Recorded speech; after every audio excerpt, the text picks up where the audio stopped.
Welcome to today's workshop. I'm going to invite you to find your seats. We're going to get started.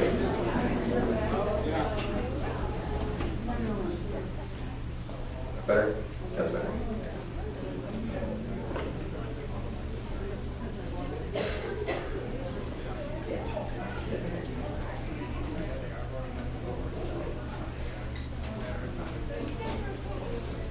Okay, hello, I'm John Keener, Mayor of Pacifica. Grab your cookies and a seat, and we'll proceed. Today's workshop is one in which the policies that will actually be inserted into the local coastal plan regarding sea level rise are presented and discussed by Charles Lester, for the most part. And I guess I should thank all of you for coming, and I will turn this over to, first of all, I'll introduce the council members that are present. There's Michael Neal. I saw Sue Gree a minute ago. Sue Barkhouse. And I think that's it. Okay. Kevin, you want to make your remarks? Kevin Woodhouse, City Manager. Thank you, John, and good afternoon or morning, whichever you want to call it. I see where our trend of these public meetings has been that it's a beautiful sunny day when we hold them. So if that holds true, by the time we walk out of here, it will be a beautiful sunny day. Or it means that something else will happen during this meeting. So, but thank you for your time in coming to this meeting for this very important issue. It's a critical issue, and thank you for your energy that you're putting into the issue. What I just wanted to kick off with before we get started and turn it over to Ben and Charles is that we have a great summary to present and of the draft policies, and are really hoping for some productive use of your time in receiving comments and questions about these policies. But I thought it is important, just as I did at the last public meeting, to up front in this meeting talk about the topic of managed retreat. Managed retreat continues to be raised by residents in the paper, at public comment at city council meetings, on signs, and more. And I know there's some signs here related to that. So just to be very clear about managed retreat, and then you'll hear it in the presentation, and if you've had a chance to review the policies, you'll have seen that the draft policies do not include managed retreat. The draft policies do not include managed retreat. So, however, like any realistic long-term planning document, there is a policy that speaks to reevaluation of strategies in the future, 5, 10, 15, 20, 25, 60 years in the future, as no one in this room knows what nature holds for Pacifica or anywhere else in regards to sea level rise. So as we move along, we will be monitoring and evaluating conditions, and at that time in the future, the best strategies to manage what's happening will be decided in the future. So that's, I forget the policy number, Charles will mention it, it speaks to future evaluation. So I just wanted to make sure to make it very clear up front that these policies do not include managed retreat. So I'll turn it over to Ben. Thanks. Good afternoon again. My name is Ben Gettleman. I work with Kearns and West. I'm a consultant to the city. I'm going to be facilitating the workshop today, just keeping the conversation on topic and on schedule. I'm going to walk us through the agenda and sort of the format of the meeting. Before I do that, I just want to make sure that you all know who among the project team are here that can answer your questions, and they're going to be around after the workshop today if you'd like to speak with them. So I'll invite them to introduce themselves. I am James Jackson with Environmental Science Associates. Senior Engineer with Environmental Science Associates. Hi, Charles Lester, working with Environmental Science Associates at the city. I'm Tina Wermeister, I'm the planning director for the city.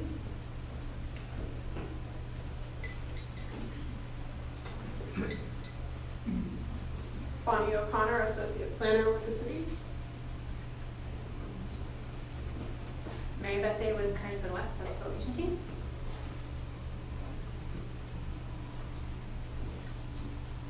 Okay, so I'm going to walk through the objectives of the workshop today. By show of hands, how many folks have attended one of the previous workshops? Okay, great. So a lot of familiar faces and new faces too, which is great. So we're going to start this workshop with just an overview of the process, sort of what the process is in its entirety, what we've done so far, where we are now, and next steps in the process, just to get everyone on the same page. There's been a lot of really helpful, constructive input from these workshops, from public comment, from both of the work groups the city's convened. And so we wanted to summarize the input that the city's received to date and show how that's informed these LCP policies, which we're going to go through in detail today. So there's a handout at the table up there. It is the draft LCP's document. I just encourage everyone to make sure you have a copy. We're going to actually walk through it. So I would get one if you don't already have one, because that's what we're going to be focusing our conversation on today. We want to make sure that you all have plenty of time today to provide comments and ask questions. So that's what we're going to spend most of the time today doing. Okay, so we'll have a presentation that Tina and Charles will give. It will take maybe 20 minutes, 25 minutes, and then we'll have time for public comment. I just ask you all, if you have a question, please hold it until we're done with the presentation. It's very possible your question will be answered in later slides. Sorry to interrupt. For everybody that is parked in the parking lot, they are ticketing. So if you haven't paid for parking, I think there is an attendant out there right now. So you may want to go and address that if that applies to you.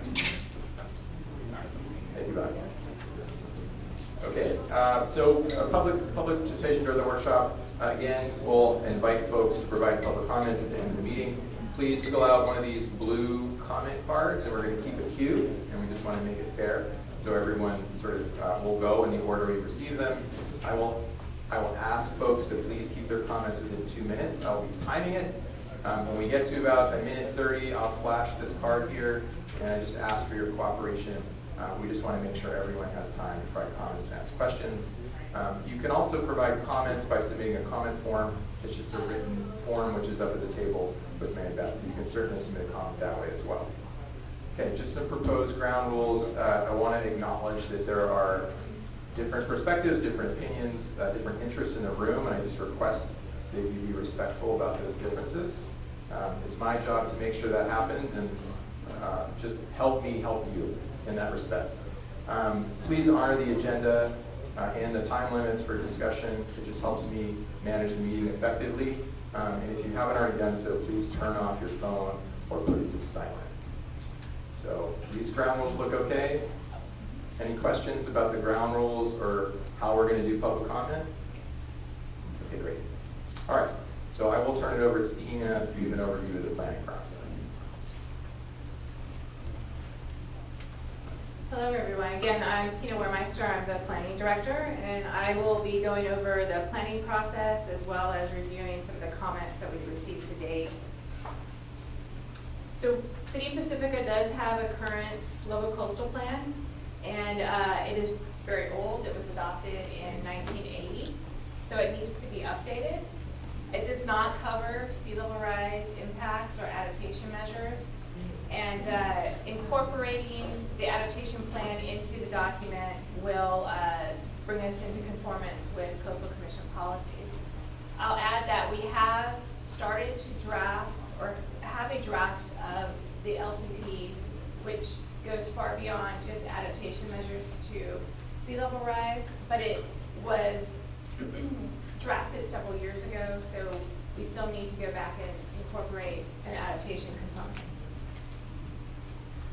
In March, the city council adopted goals for this project to inform the consultants and staff as we moved along through the process. And those goals are to bolster the efficacy of public safety efforts, to respond to climate change, to preserve existing neighborhoods and promote local economic vitality, and to preserve and enhance coastal access.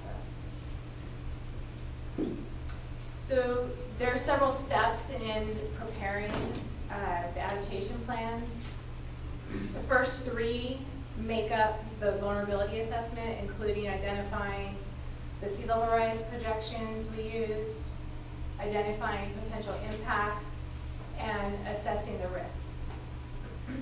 And so right now we're on step 4. We prepared a look at adaptation measures, and now we have published draft policy options, and that's what we're discussing today. Next, those policy options will be presented to Planning Commission and City Council for review. And then in 2019, we'll be looking at bringing the entire LCP to the community, the whole thing, not just adaptation planning. And then once that's adopted by the City Council, sending that on to the Coastal Commission for their approval.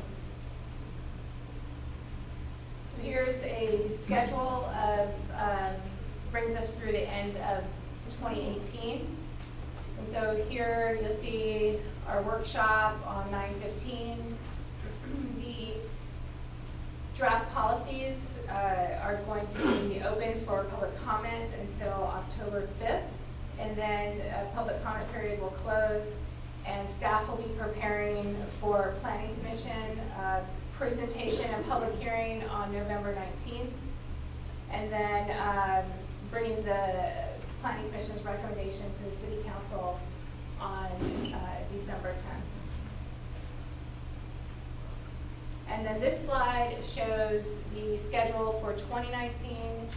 As I said, we'll be presenting the entire document to the community, bringing that forward for City Council approval, and then submitting that to the Coastal Commission. So both of this slide and the last slide were fairly detailed. This entire schedule is available at the back counter, so you can look at that in greater detail on your own. We do have an LCP update website if you haven't been there already.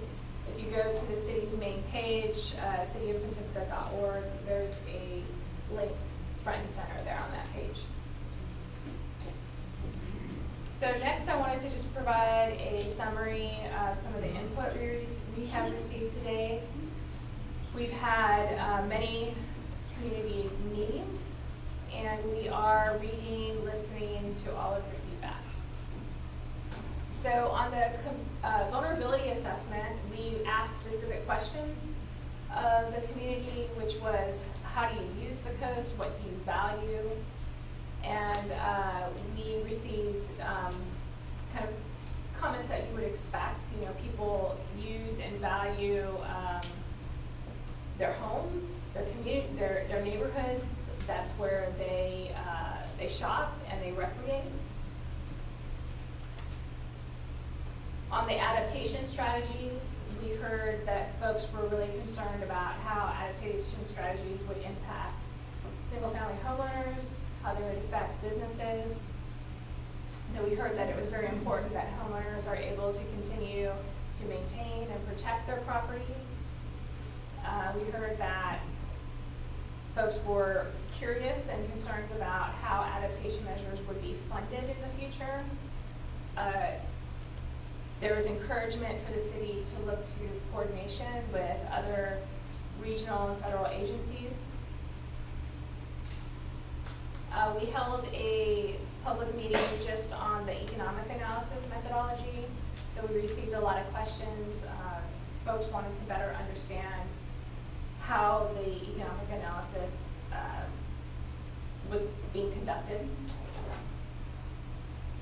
And then finally, we had another public meeting on the draft adaptation plan, and we heard statements in support of removing managed retreat to including managed retreat, questions regarding how the adaptation plan would affect the physical health of the community, the environment. There was a question about implementing the triggers and monitoring for triggers. And then just understanding more details about the adaptation measures. So how has the input been incorporated? So you will see in the presentation, and if you've read the policy, the draft policy document, they focus on protection and armoring the coast in the near term. So since the long-term impacts of sea level rise are very speculative, they're unknown at this point, we have focused the policies on the near term, which is protection measures for the community. And as I mentioned earlier, there was questions about the timing, the benchmarks, the triggers. I think that folks were concerned about a year that they may have seen in the document, and does that mean that a adaptation measure would be triggered in that year, even if sea level rise wasn't as much as expected? So the answer is no, we removed the timing triggers and instead focused on environmental triggers. So we would be actually looking at how much sea level rise is occurring, how much bluff erosion is occurring. So with that, I'll turn it over to Charles to present the policies.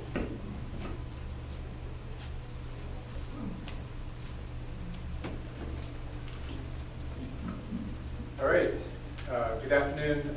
Again, I'm Charles Lester, and I'm going to go through the draft policies at kind of a high level, and then we'll have an opportunity for questions, as you heard. Some of you know I spent a lot of time with the Coastal Commission, so I have a pretty good appreciation of what the state law requires of Pacifica, and also the current guidance that the Commission is making available to local governments to deal with this issue. So, jumping right in, you heard already that the last phase that we just finished was working on the adaptation plan. That's a draft adaptation plan. And the purpose of that, of course, was to give the city options for dealing with sea level rise and coastal hazards within the city's jurisdiction, and also to inform the development of the policies that we're going to talk about today. So I'll be coming back to that idea later on. But again, the factors that informed that adaptation plan included the prior work that's happened, the vulnerability assessment, the economic analysis, the goals of the city, how each area along the city is shaped by geomorphic forces, the waves, the land, and also the cost-benefit analysis. Those were all of the things that went into that adaptation plan. And now we are taking that adaptation plan and developing policies from it. To summarize, what goes into these policies? Well, the technical assessment, the factors that we looked at in the vulnerability assessment, such as projections of sea level rise, the vulnerability of the assets within the city, and economic issues. Community input has also been a major factor, as you just heard from Tina, the public workshops and the working groups and the city objectives, including today's discussion. And then one of the things that I can bring some expertise to is the state law requirements and also the Coastal Commission's guidance on this issue. So those are the three main categories that have informed the development of policies. But one of the things that you should know right at the beginning is that the city already has an LCP. As you heard, it's very old, but it's there. And it does include policies already to address some of these issues, just not to the degree that we need to, given what we know now about sea level rise and some of the changes that have occurred in the last 30 or 40 years. So I'm going to come back to the detail, but there are two main state policies that inform this area, and those are sections 30235 and 253 of the Coastal Act. And the city's LCP already incorporates those as policies in your plan. So that's not a new concept. Another thing that's already in your plan is the policy that requires new development to be designed and sited to be safe for 100 years. That's been in the LCP since the beginning. There's also a policy right now that prohibits the approval of new projects if they would require a seawall. And that goes back to the state law, which I'll return to in a second. And then finally, another example, you have a zoning ordinance in place already that has something called the Transfer of Development Rights Program. And this is the concept of providing a mechanism to transfer the possibility of development from a hazardous area to a less hazardous area. And that's been in the zoning code for some time. So what we're doing is taking that existing LCP and bringing it up to speed for today's concerns and conditions. Now, there are 67 policies if you look at the document, but I want to try to give you an overview that makes it less complicated than 67 individual policies, because it really isn't that complicated. There are three major groupings of those policies. The first grouping is this idea that, which we've already been incorporating, that we're going to use the best available science to understand what's going on out there to the best of our abilities. We're going to implement the adaptation plan that has been developed by sub-area. And that idea of the sub-areas in the city is not a new one also. Your current LCP talks about sub-areas of the city in order to customize the right policies for each place in the city. And then we're going to monitor conditions, as you heard about from the city manager. We're going to monitor what's happening, and if necessary, update, adapt our plans to deal with those conditions. The second category is the general approach, which Tina referred to, and the policies basically focus on the near term, some of the midterm, and it's to continue an armoring strategy. Complementing that is this idea that the impacts of armoring need to be mitigated. And I'll come back to that idea also, because that comes from the state law. So an armoring strategy coupled with mitigation, and that mitigation might occur through a city program or through private individual projects. The last category of policies have to do with this idea of beach replenishment and using beach replenishment to build beaches in order to offset erosion forces and also to perhaps make the armoring strategy more effective and last longer. And then again, as Tina said, using triggers, we're going to monitor various conditions along the city's coast, like the width of our beaches, the remaining setbacks between the cliff edge and development, and how effective armoring might be in order to drive a reevaluation process periodically and update that strategy. So that's the concept of adaptation that's built into the plan. So let me talk for a minute about the state law requirements so you can understand where the Coastal Commission is coming from and all of the issues that every local government along the California coast have to deal with. Right? There are two major policies that address coastal hazards. One is this idea that new development must minimize risks to life and property and assure stability, including never requiring shoreline armoring. So when the Coastal Act was passed in 1976, the legislature made the judgment that new development can be sited along the coast as long as it's safe for its design life, its economic life, and as long as it's not going to need a seawall. It's a core idea. On the other hand, the Coastal Act also says that shoreline armoring shall be permitted when required to protect existing development. So at the same time that they said new development can't have a seawall, they recognized that there was already a lot of development on the coast that might need a seawall, and they were grandfathered in for that, assuming certain conditions are met. So you have this two-pronged approach. The other set of policies that are important are those that deal with impacts. And so there's a bunch of policies in the Coastal Act that protect public access, protect views, protect natural resources. And if you do a development that impacts those resources, you need to either avoid or minimize and then mitigate for those impacts. And that's an important idea that the Coastal Commission is continuing to move forward through its guidance. You can see these these ideas in Hazard Policy 1 on page 3 of the memo. And that's basically a reiteration verbatim of the state law, that the policies proposed that the city will incorporate as the guiding policies for their future activities. And that's not really a change from the current policy. So, you know, some nuances there, but essentially the same that's already there. So let me move on to the next concept, which also is on page 3. And this is the idea that we're going to use science to identify hazards. And then we're going to map hazard zones based on that science. And those hazard zones will trigger the implementation of policies.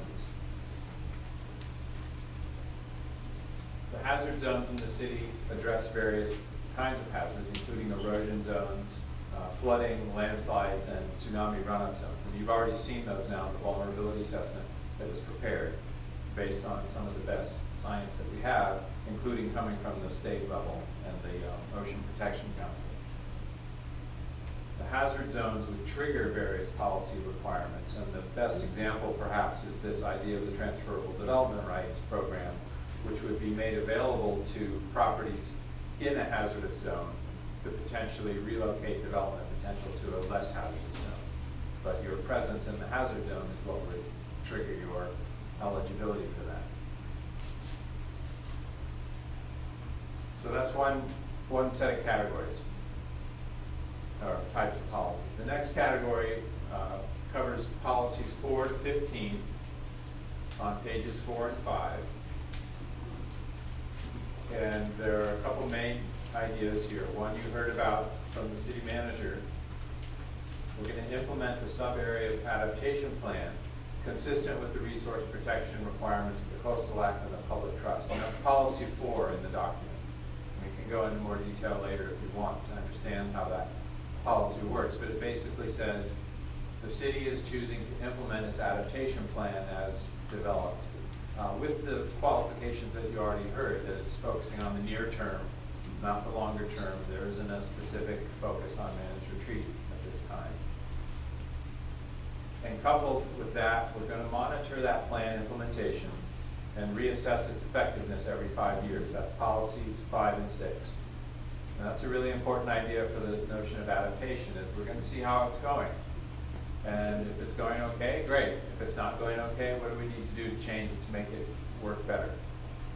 We'll assess things like sea level rise. You know, is it happening the way we thought? Is it worse? Is it not as bad? What are the beach widths? You know, is Rockaway Beach still there or not? Is it the same size? Erosion and setbacks, storm and flooding events. Are we getting more storms? Are we getting bigger storms? All those kinds of things will be monitored over time, and that's going to, of course, affect how effective our strategies are. Policy 7 addresses this question of mitigation that I mentioned a minute ago. So in addition to implementing the adaptation plan by sub-area, which will focus on armoring, we're also going to develop a shoreline mitigation program, and the proposal is that the city look at mitigation on a citywide basis and figure out what is the best way to offset the impacts that we can anticipate to protect some of the other values in the city, like beach access, beach recreation, that whole dimension of your city, while still having an armoring strategy. So the program would mitigate the loss of beach resources, for example, perhaps by directing mitigation monies to beach replenishment and access improvements in specific areas. And right now, drawing on the adaptation plan, that's anticipated to be Rockaway Beach and Lindemar Beach as the best locations for longer-term protection of beach access and recreation in the city, while armoring might be the dominant strategy in some of the other areas where your beach resources are going to be diminished because of that.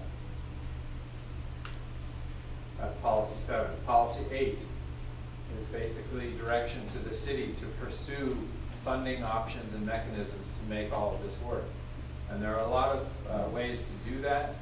There are different funding mechanisms increasingly being offered, including, for example, Prop 68 that was passed in this last year.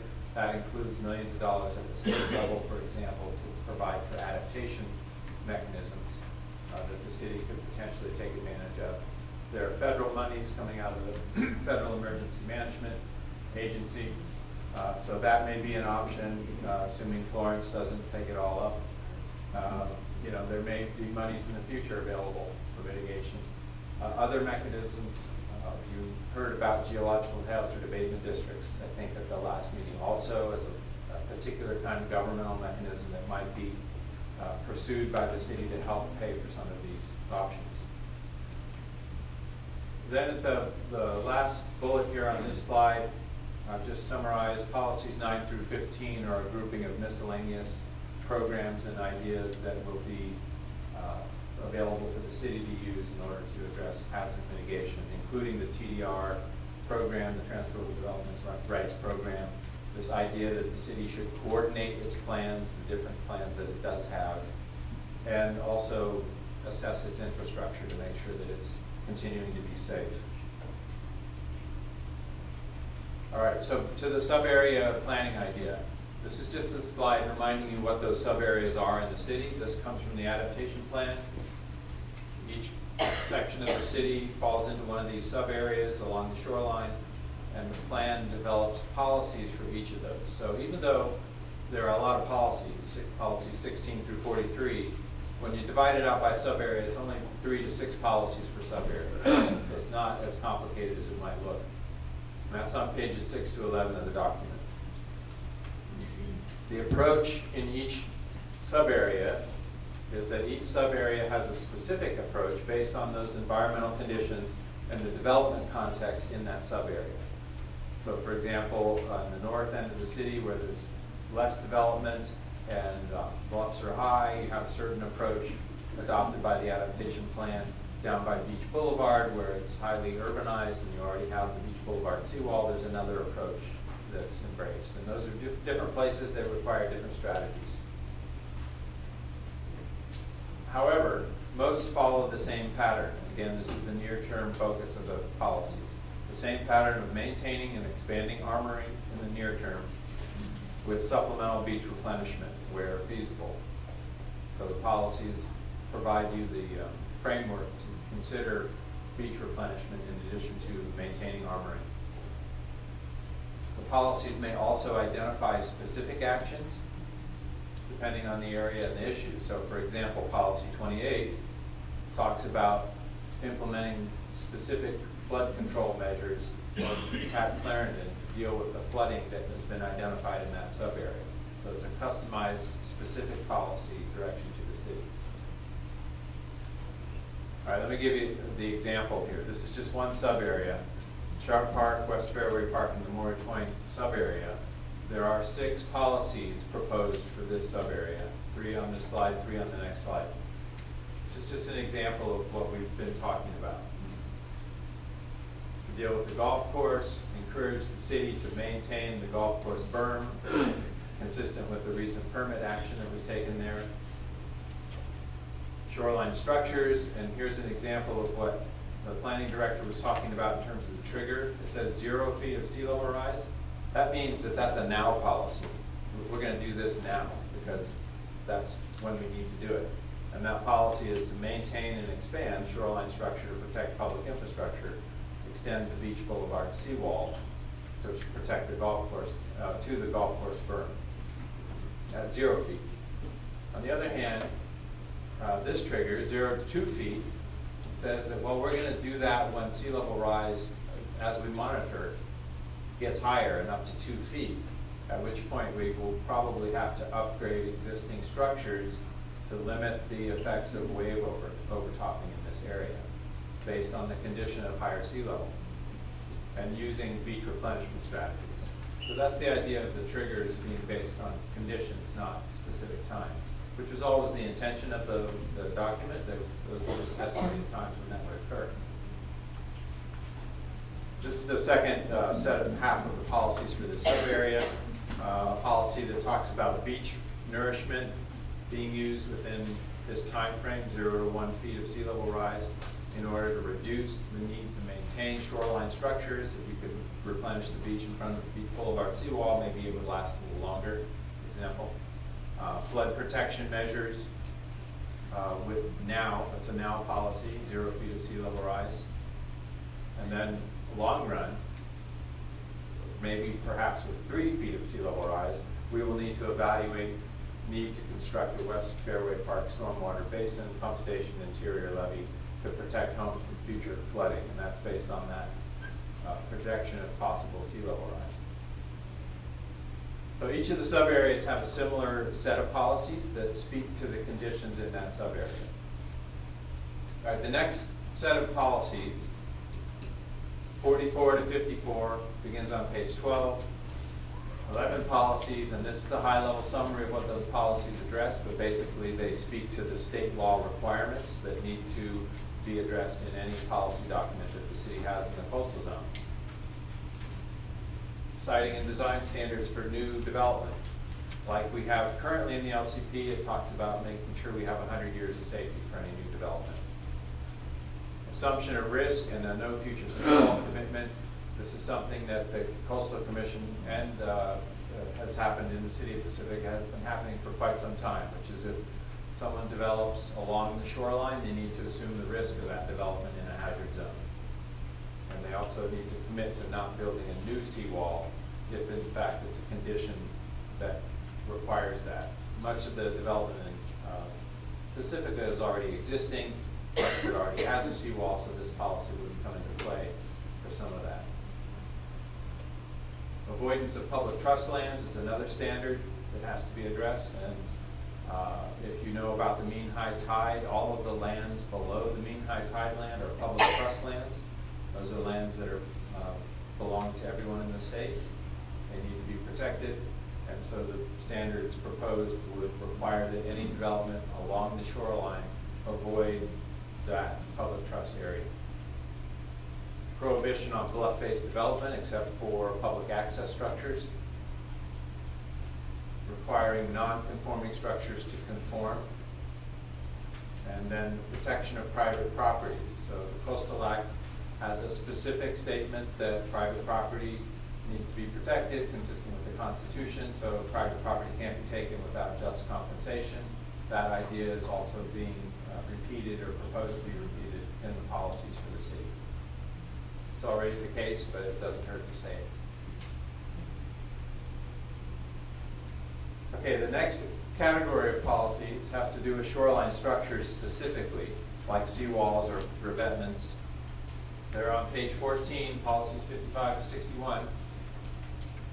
The first two policies speak to actually non-armoring strategies. How can we offset some of the armoring or perhaps make a softer approach to this problem by using beach replenishment and also softer strategies, and that basically refers to sand replenishment, or ways of protecting development without necessarily building a seawall.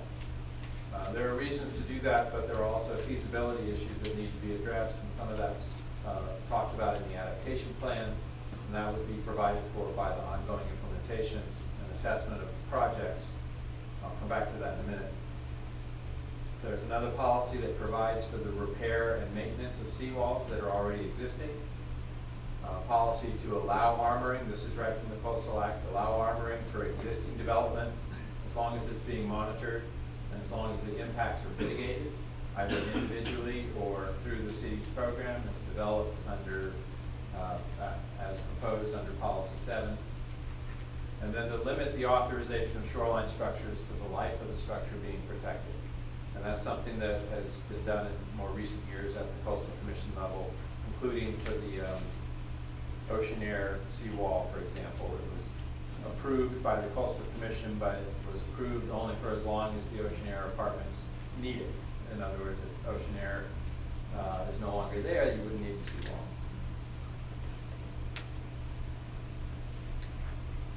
All right, and then the last set of policies begin on page 15, and there's 62 through 67. And these are some overarching policies to deal with flooding and other hazards.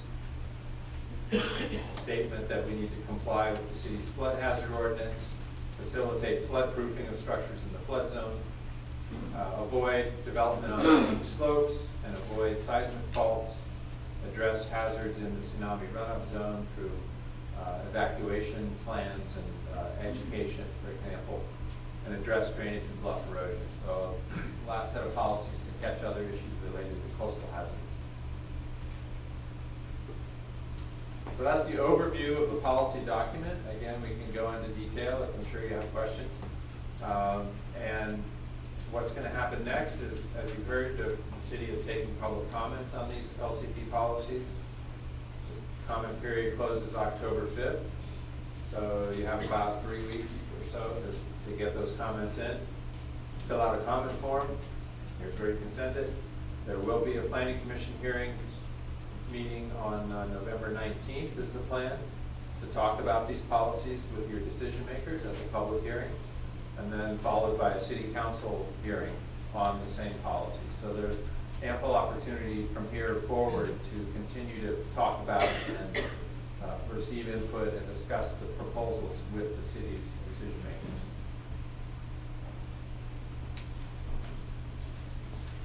Okay, we're going to move into public comment questions. Before we do that, the city manager just has some people trickled in a bit late, so I think he wanted to give kind of a repeat of his message earlier in the workshop, and then we'll get into public comment. Again, please fill out one of these forms and we'll get you in the queue if you'd like to make a comment or ask a question. Thanks, Ben, and thanks, Charles, for that great summary of the draft policies you have before you. Sorry for the repeat for those that were here at the beginning, but we've had quite a few folks come in after the beginning, so I wanted to, again, repeat what I said in the beginning, and as you probably heard Charles refer to in the presentation, is concerning the strategy of managed retreat. These draft policies do not recommend managed retreat. Okay, so want to be clear about that. They don't recommend managed retreat. The policies do recommend an ongoing process of evaluation to see how nature is attacking Pacifica as we move along decades into the future.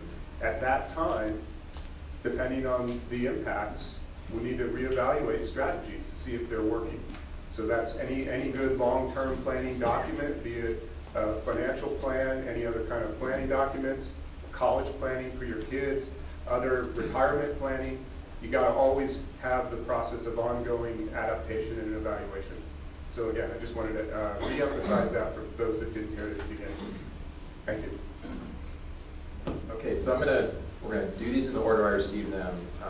I'll just call the name. I'll come bring the microphone to you. Again, my request is to please do your comments in 2 minutes.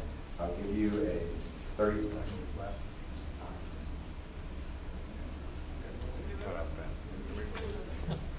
What are you doing back there, Bonnie? I'll give you a little heads up just to please wrap it up. Okay, so with that in mind, I'll start going down the queue here. So Dan Nicholas has a seat. Where is it?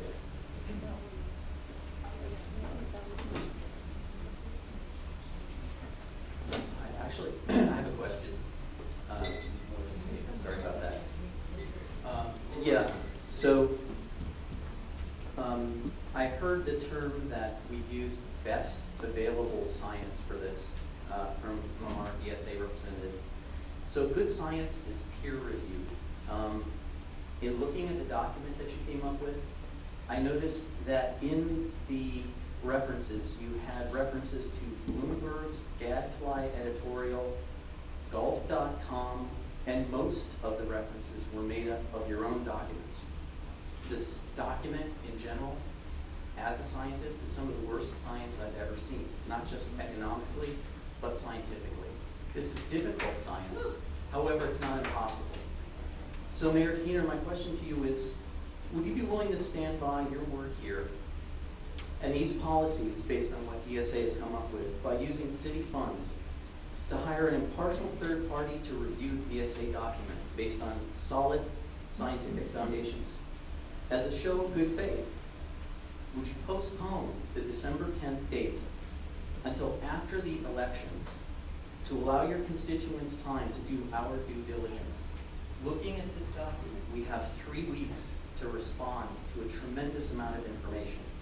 You've had a long time to do this in a lot of closed sessions, so we ask humbly, give us the time we need to look at all of this stuff, to respond to it, and we'll help you to figure out whether or not this science is sound. and whether or not this is the right thing for Pacifica. So my question is, are you willing to do that? Thank you.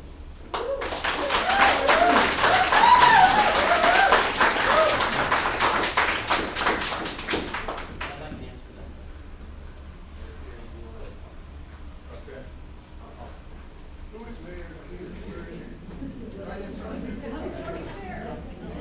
John, I can speak to the project. We want the mayor to answer. That's your question. Actually, I just want to be clear. So about my role as city manager is responsibility for overseeing the studies that, and all of the work, and all of the programs that the city council has directed for the city organization to undertake. So this is one of those questions, and I'll answer it, and then if the mayor or any of the other council members, excuse me, want to add to that, they can. Because keep in mind, a majority of the council in voting is what directs what the city organization does. So it's not really a question to any single council member, excuse me. So this project started, Bonnie or Tina can answer when it started, under a grant with the Coastal Commission with a schedule set forth. And we've adapted that schedule as we've moved along. We've added additional public meetings. We've adapted the budget and amended the budget with city funds to include more time and more public meetings for this process. And that has been very productive. The city has... That's a pretty easy yes or no. Excuse me, let me finish. Yeah, thank you, Ben. So in this process, we've extended public comment deadlines, and it's been a very productive use of the funding. But when it comes to the various studies, and as Dan mentioned, you know, sea level rise is a complex scientific topic. There's lots of studies related to it, and I think you'll find in the appendices and the vulnerability assessment and others, the references that have been used to build, you know, the background data that helps inform this process. And there's been numerous public comments received about that background data, and those will be responded to. But in terms of this schedule that we're on right now, we've extended timelines. We're trying to get to a point of the council and the planning commission person and the council considering the draft policies so that we can then finalize policies and then next year move into the rest of the local coastal plan update. Excuse me, answer the question. Okay. Question and answers. Sir, I understand. We have a long time to have this public comment, but we've got to keep our cool here, okay? I understand, we're hearing your comment. Your comment is very important, but I just need you to be respectful, okay?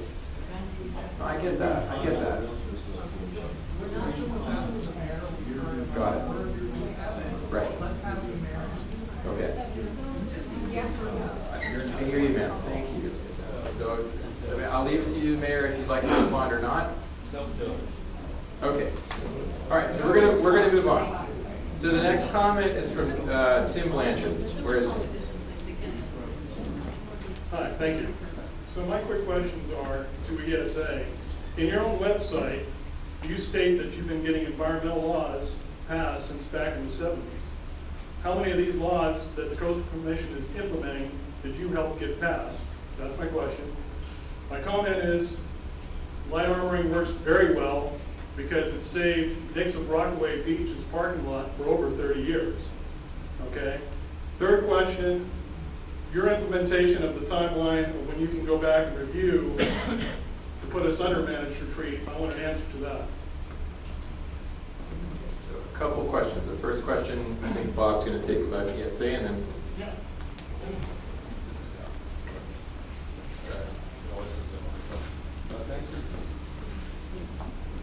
Thanks for your question.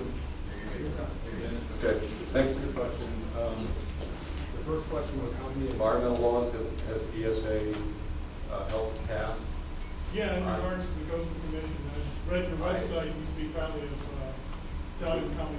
We speak highly of ourselves. Sorry about that.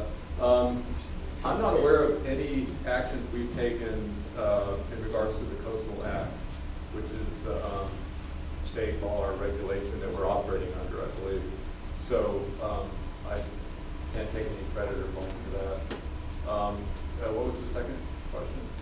No, my second question was in the draft policy, being able to go back and review this every X number of years. What's the story with that? Because is that going to come up like we are now when we talk about it, or is that just going to be a decision by the city council arbitrarily at their own discretion?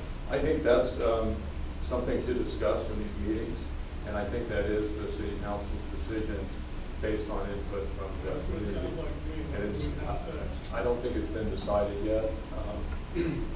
That we have talked about thresholds of sea level rise as an indication of increased risk. So if sea level rise is 2 feet, for example, in some areas that would trigger a review of the armoring, the emphasis on armoring as the adaptation approach, and would reemphasize other alternatives such as looking at beach nourishment. Managed retreat is not triggered, and that would be, I guess, the way I'm reading it, the kind of the last resort in most areas. The first is armoring. So specifically, when managed retreat would be considered or pursued is not defined at this point. I think the focus is more on the armoring and then beach nourishment. I would like to respond to the other question about the references and the reference to best available science. I am a professional engineer. I've practiced in the state for 30 years. And when we say best available science, I don't know that we're necessarily referring to our work. What we're referring to is the use of the state policy and the climate change scenarios that the state calls best available science. And those are the scenarios that we've used in accordance with state policy and specifically also the guidance of the California Coastal Commission. And that's what we're supposed to do. That's not an option for us. We have to do that. That's part of the contract. You're my place. So I just wanted to respond to that. And then also some of the most of the hazard maps we used were developed by the U.S. Geological Survey as part of their COSMOS, Coastal Storm Modeling System, which is sanctioned by the state and considered the best available science. So I think that's what we're referring to, and I'd be happy to. It has not been peer reviewed. The Coastal Commission has reviewed our documents, but in terms of a scientific peer review,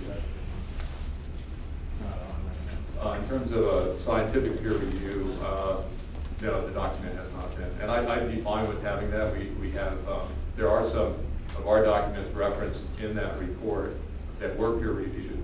But a lot of our documents are not because they're government studies or more what you would call gray literature, or study for a government or an agency like the City of Pacifica. Typically, these are not peer reviewed. I think if you ask the Coastal Commission, you would see that what we're doing is standard of practice, complies with the standard of practice, which is what we're supposed to do as professionals. But And you I'll add- brought most of the science to the Coastal Commission. I'm sorry, So you sir? folks have brought back a lot of the science to the Coastal Commission.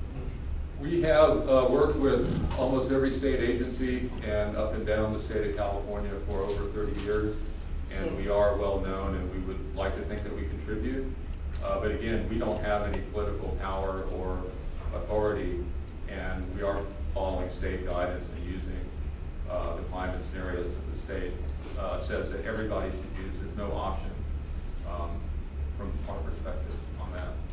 And I'd just like to add to the future public input portion of your question is that future revisions to the local coastal program, to the adaptation policies, will undergo public review.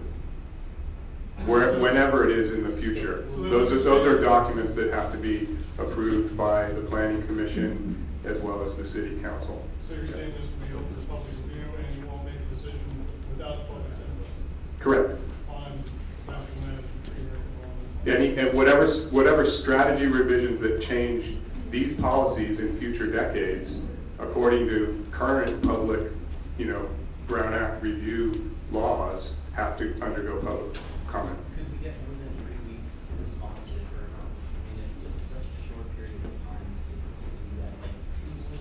So, Dan, and I know Jeff, I spent 2 hours discussing a lot of this with you over the last couple days.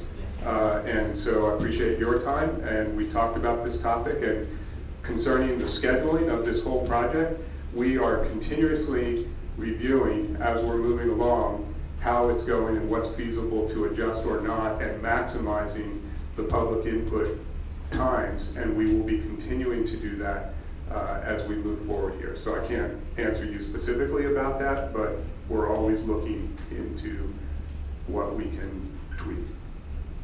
Your comments noted. Okay. Next card is Dennis Meraldo. Yeah, my name is Dennis Meraldo. I'm a resident of West Bearway Park for the last 40 years. To be honest with you, I seem to be very confused here. On the one hand, we have part of our council that is apparently in both written and verbal statements for and against managed retreat. And yet now we hear from our city manager that there is no such thing in the thing as managed retreat. And a non-answer to Dan's question kind of leaves me with a feeling of non-trust of our city council, speaking out of both sides of their mouth. I would like to say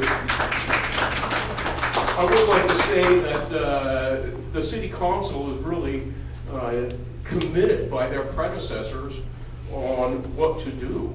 They have approved, for example, the Fairway Park development many years ago. The city council did.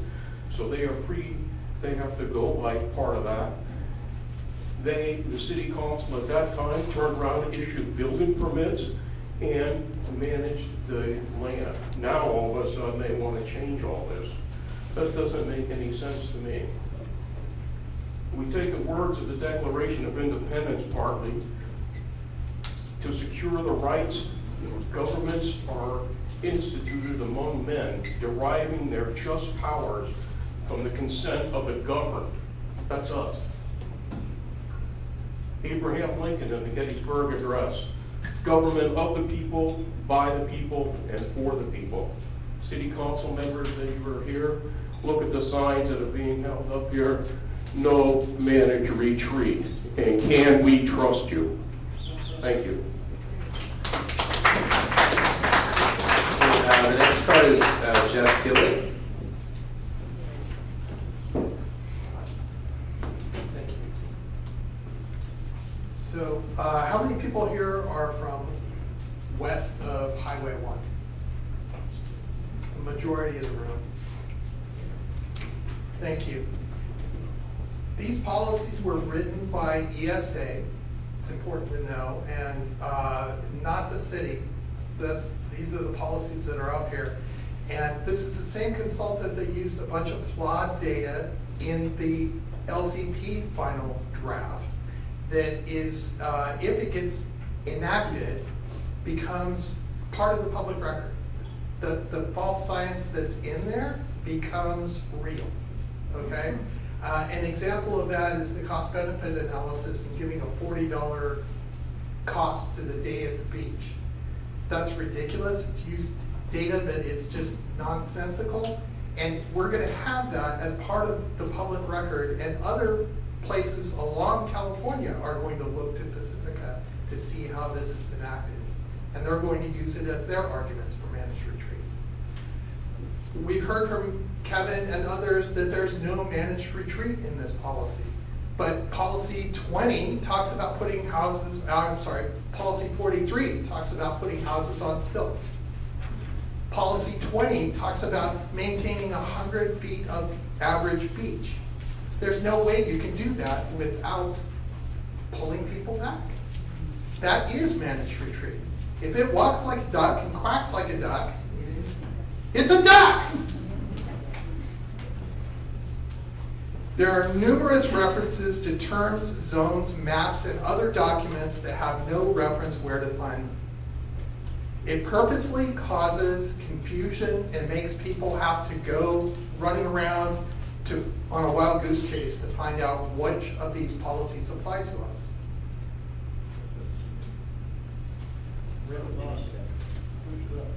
Okay. The policy says it includes a detailed description of existing conditions, development criteria, and coastal access policies for each area. Yet no one can tell me which of these 67 policies apply to my home.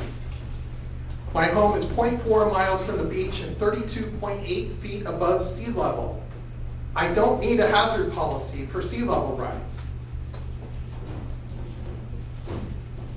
Okay, I'm going to finish this up. All right. The CCC, California Coastal Commission, has only 4 days to review this and will have substantive comments, is what's on the first page of this document.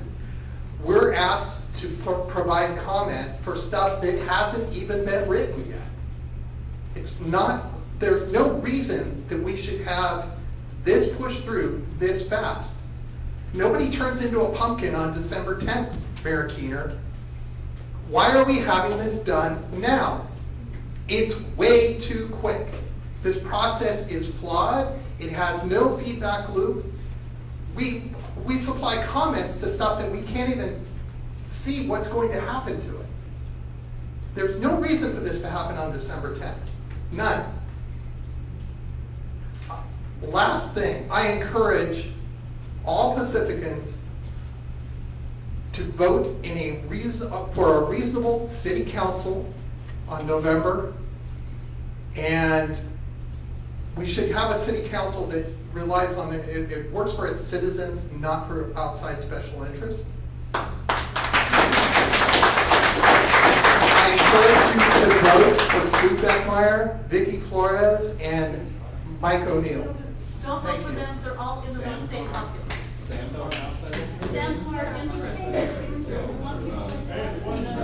Excuse me, folks. You gotta help me keep this conversation on track, okay? I'd like to respond to one of the comments that made. I just wanted to respond to the comment the gentleman just made about the beach use valuation number. We have received that comment, and we are going to look at the implications of using a lower value and report that in an update to the report in response to the comment. I just wanted to let you know that we have heard that. We are going to look at that. Okay, next we have Stephanie Meyer. Hi, everyone. This is my first time being super involved in things that matter, so apologize if I haven't been involved sooner, but this all kind of bothers me, and just like Dennis had said, things are really confusing. That's actually cause for alarm for anybody who's confused about what the city may decide for its citizens, especially property. So I do totally agree that we need some sort of peer review. I mean, I'm a scientist myself, that's how it works. So I would appreciate some sort of second opinion. We do that for doctors. Second opinion on this ESA report. And secondly, yes, why is this all happening so fast? It seems really strange, and if there's so much to get through to make an educated public comment, why do we not have more time? And the election happening before the deadline for this is really fishy too. Anyway, I just wanted to go on record. I'm with everybody in Fairway Park, West Fairway Park, to really maintain our property and our land and the beach access as well. I mean, I'm for that too. I don't want to forget about that. Thanks. Okay, next we have David Hines.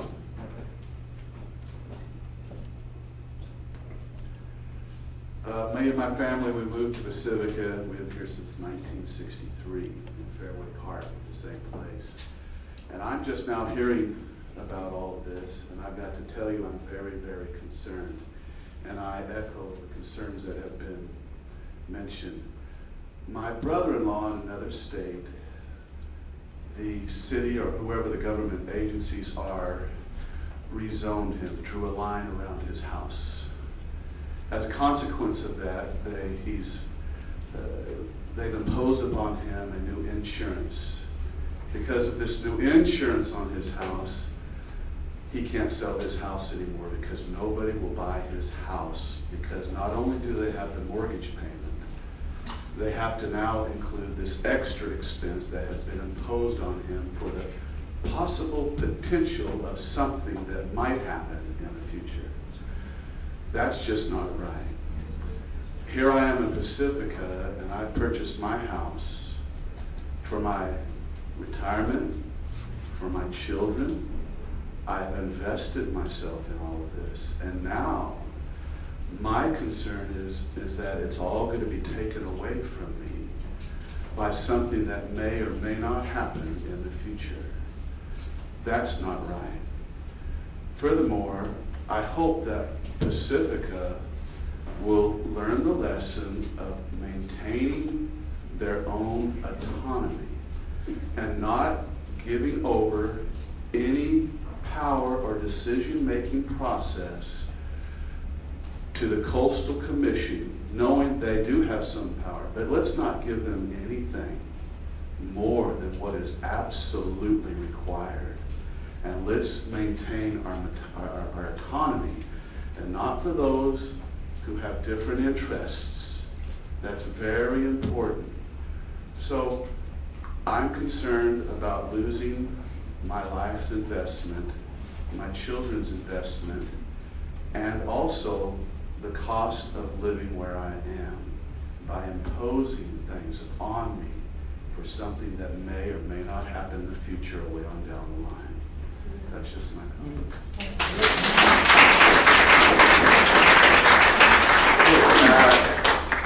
Next, we have Carol Dunn. I'm also very concerned about the speed at which this process is occurring. And I believe I'm just echoing what everybody else in the room is saying and feeling, and that this should be pushed out, this document finalization should be pushed out till after the election, which would be the new year. So that's, again, very, very concerning. I live in Greenway, Fairway Park, and my mother's lived here for over 35 years, and it's very upsetting to just see this process and how quickly it's happening. It does feel like we are being railroaded. Thank you very much. Okay, next we have Todd Nuttbaum.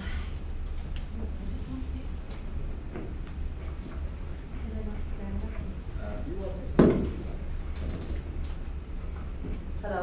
Hi, my name is Todd. I've been living here in Fairway Park for over 40 years, and I have my blood and everything in here, and I love this city.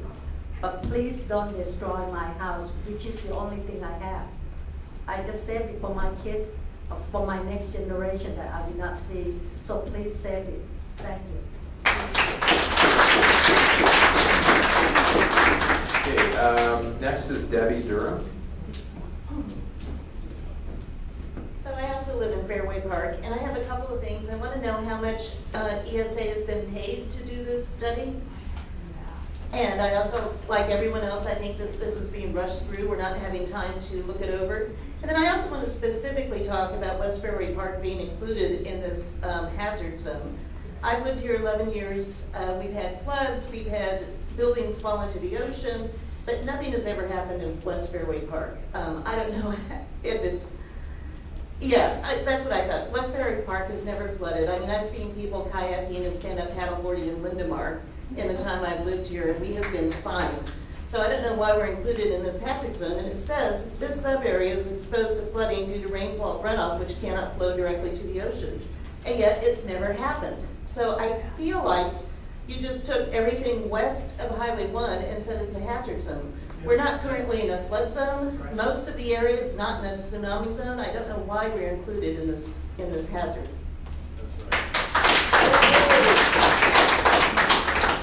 Bob, why don't you, why don't you take the corded one? Let me know if you want to investigate So what? the flooding. Okay, so, Should be on. okay, can you hear me? Okay. So the original contract amount was about $186,000, plus we added some additional funds budget to increase the community engagement. That was an additional $40,000, I believe. And I just want to, Bonnie is assisting me with bringing up a map. I think that there is some confusion perhaps because West Fairway is largely not in a hazard zone. So I wanted to show you the map. You're in the coastal zone because you are west of Highway 1. There you go. But you're not in a hazard zone. Yeah, why? The question was about the hazard zone, okay? So let's let Tina answer the question about the hazard zone. If you have another question, we can get to that, but we need to keep this organized, okay? The coastal zone was drawn in 1976 when the Coastal Act was passed. I think you have to probably hit escape for the PowerPoint and then pull up the other document.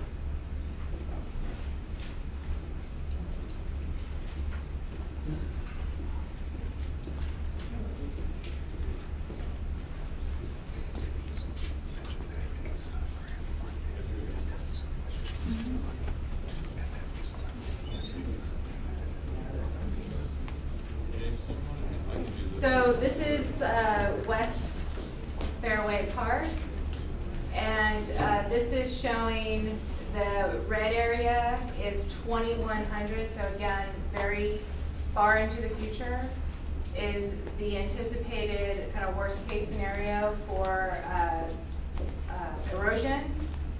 And then the blue line is potential storm flood area.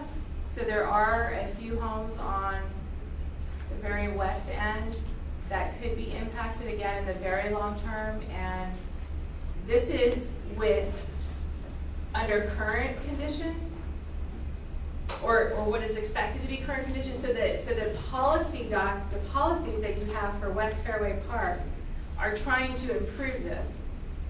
So if the policy, I don't remember the number, but if the policy to extend the Beach Boulevard seawall to meet the golf course berm is implemented, a lot of this blue area will go away because some of that is from flooding going through that area, right?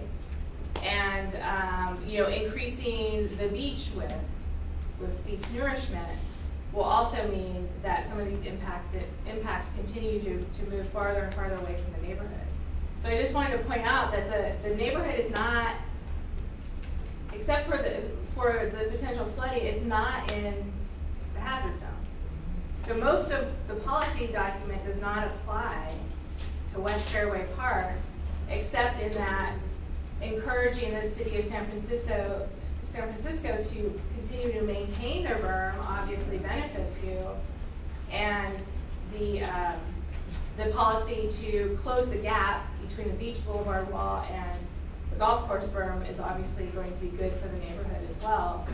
This also shows anybody who may be looking to purchase a home, refinance, get insurance. This also shows a worst case scenario and your home's still out of the hazard zone. So this should be helpful, I believe, if you're trying to show a mortgage broker that even though you're in the coastal zone, this current study is showing that there is no hazard there.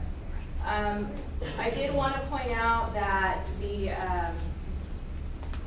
ESA was selected through a competitive bidding process, so they weren't sole sourced and just selected, and that the vast majority, except for the added public engagement that the council funded, is funded by grant funding.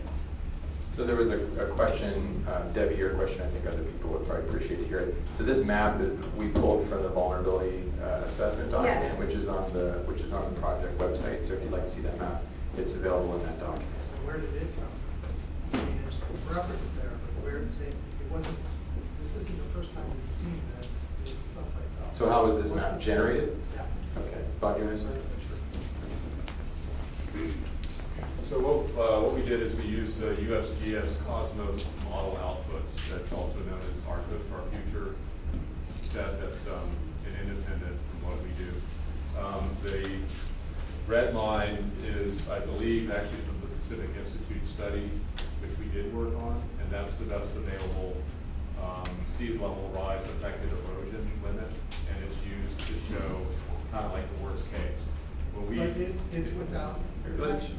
Let's let Bob. yeah, that's right. It's presuming that the erosion proceeds through the berm, and it ignores that. So, given the proposed policy to encourage maintaining that berm, then that's unlikely to happen.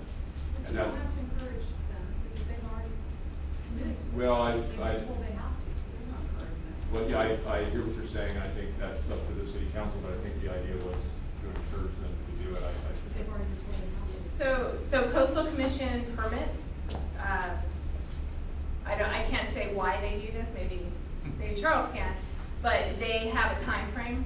So that permit for that requires the city of San Francisco to maintain the berm has a time limit on it. And I'm forgetting right now if that's 10 or 20 years. And so what this policy is saying is that the city will continue to encourage that this is maintained beyond the permit limit. Okay. Thank you, Tina and Bob. Peggy Hines.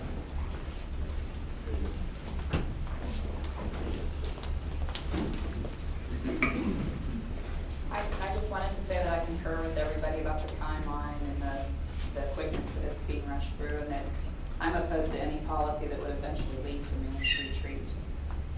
But I'm just wondering why the concern. Our house has been in the same spot since 1963, and the shoreline's been in the exact same spot, so 55 years have passed. And why this concern with the shoreline?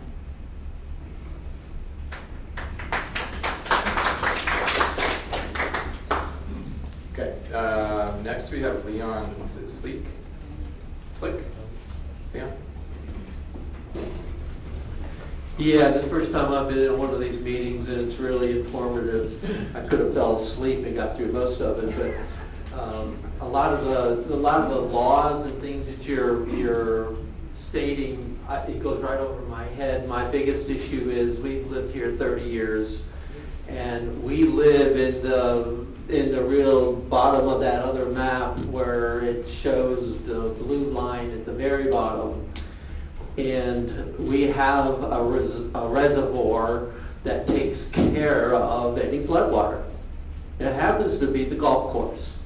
And all the water that comes down off the hill, when the sewer system can't handle it, it goes into the golf course, and then it just ponds there and eventually migrates into the ocean. Surprise. So I really don't see that to be an issue. There is a berm there and hopefully San Francisco will maintain it, or we can look down the road in our 20, 25, 30-year projections, put together a financial review of that and say, okay, how much is it going to cost the city of Pacifica to maintain that versus eliminating 10,000 people, moving them out, going through the whole infrastructure renovation and clean out, that whole speech and so on, and what's the delta? What is the cost to the individual? But the final question is, to the mayor, are you for or against this?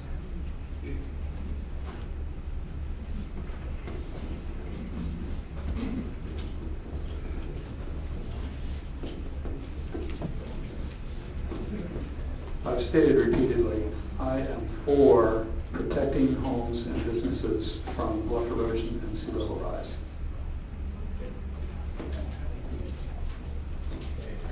Stay with the six here. Sandra?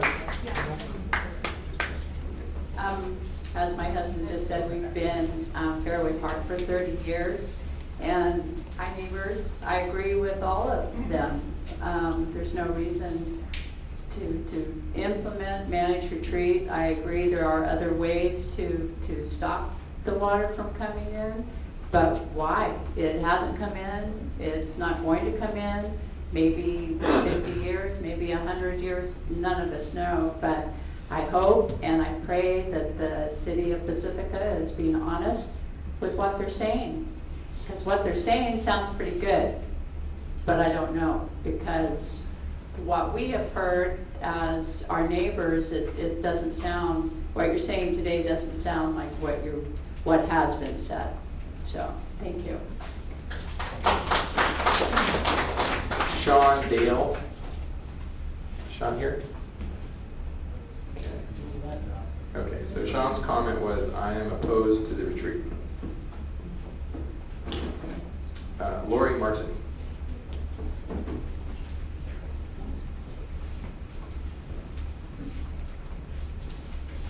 So my original question, which I think has been answered, but I'm going to take this opportunity, was really around asking for clarity around the comments that we submitted, that we asked at the last meeting, because there was a lot of very specific questions about the document, as well as those of us who put written comments during the open period. And I wanted to see more response in terms of like how those were incorporated, what changes were made, what the reactions were.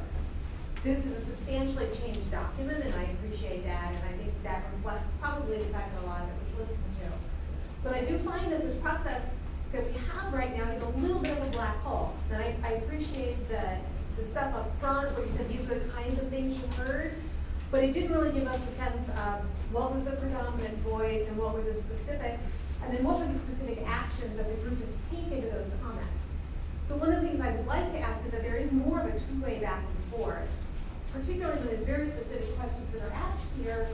They kind of go, into the atmosphere, and then we have to hold our breath for 4 or 5 weeks until another document comes out, which may or may not address it. So it feels like there could be another round of, whether it's public or it's comments that are posted to the website, that there's an opportunity for us to know that our voices are being heard.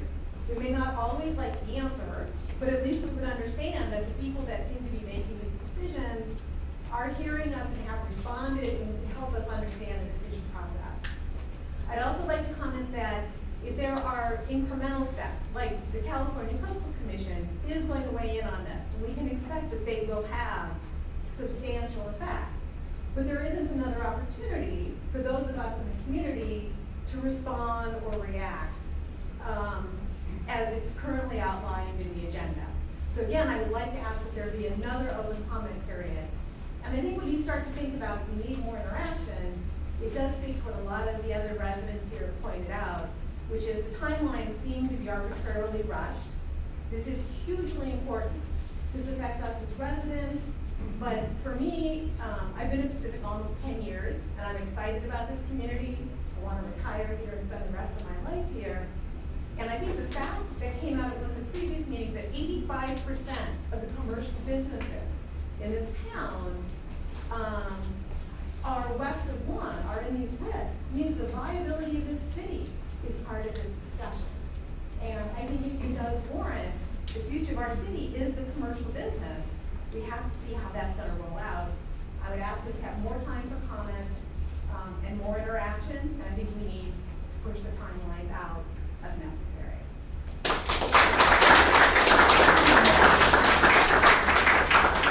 I do just want to clarify, thank you for your comments. I just do want to clarify that the comments that we receive in writing are being responded to individually. So there's a response to comments document that's being prepared.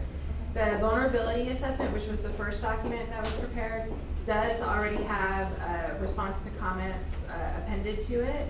The adaptation plan will, and as will the policy document. I'll ask Bonnie to help me with the schedule. But I also want to clarify that the Planning Commission hearing is a public hearing. There's opportunity to comment there as well as at and before the City Council consideration on December 10th. Can you also clarify that once it goes to Coastal Commission, there's a comment period during that time too, so it just doesn't go blankly into there. We have the opportunity to comment Correct. again. That is a public regardless of process. The city puts in. That is correct. Okay. Next is Amy Kaplan.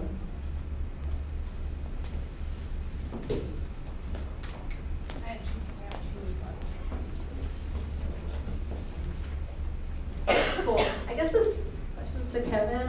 My name's Amy. I live in the landslide zone, and I can see my house. If there's a big storm like Florence, that the rain just keeps going and going and going for days and days, my house is going down the hill.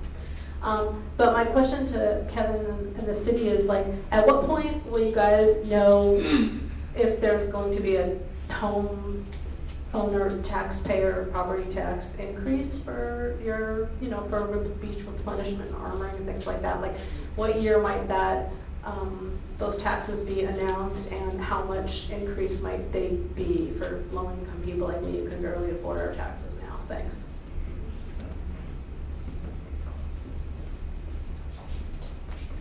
Yeah, thanks for your question.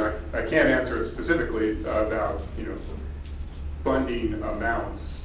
The city's ability to fund all of these strategies, armoring, sand replenishment, as well as, emergency situations due to big storms, is something that is going to have to leverage numerous sources of funding, local, state, federal. That's how, for example, the emergency responses to the Esplanade Bluff failures has occurred.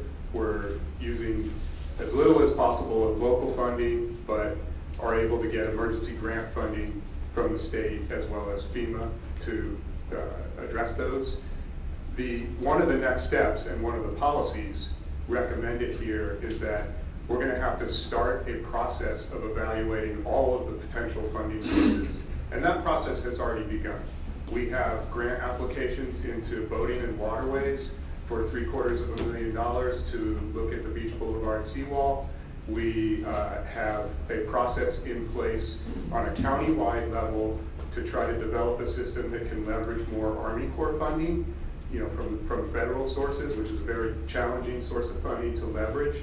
And we will begin a process of continuing all of the financial, potential financial sources to fund this.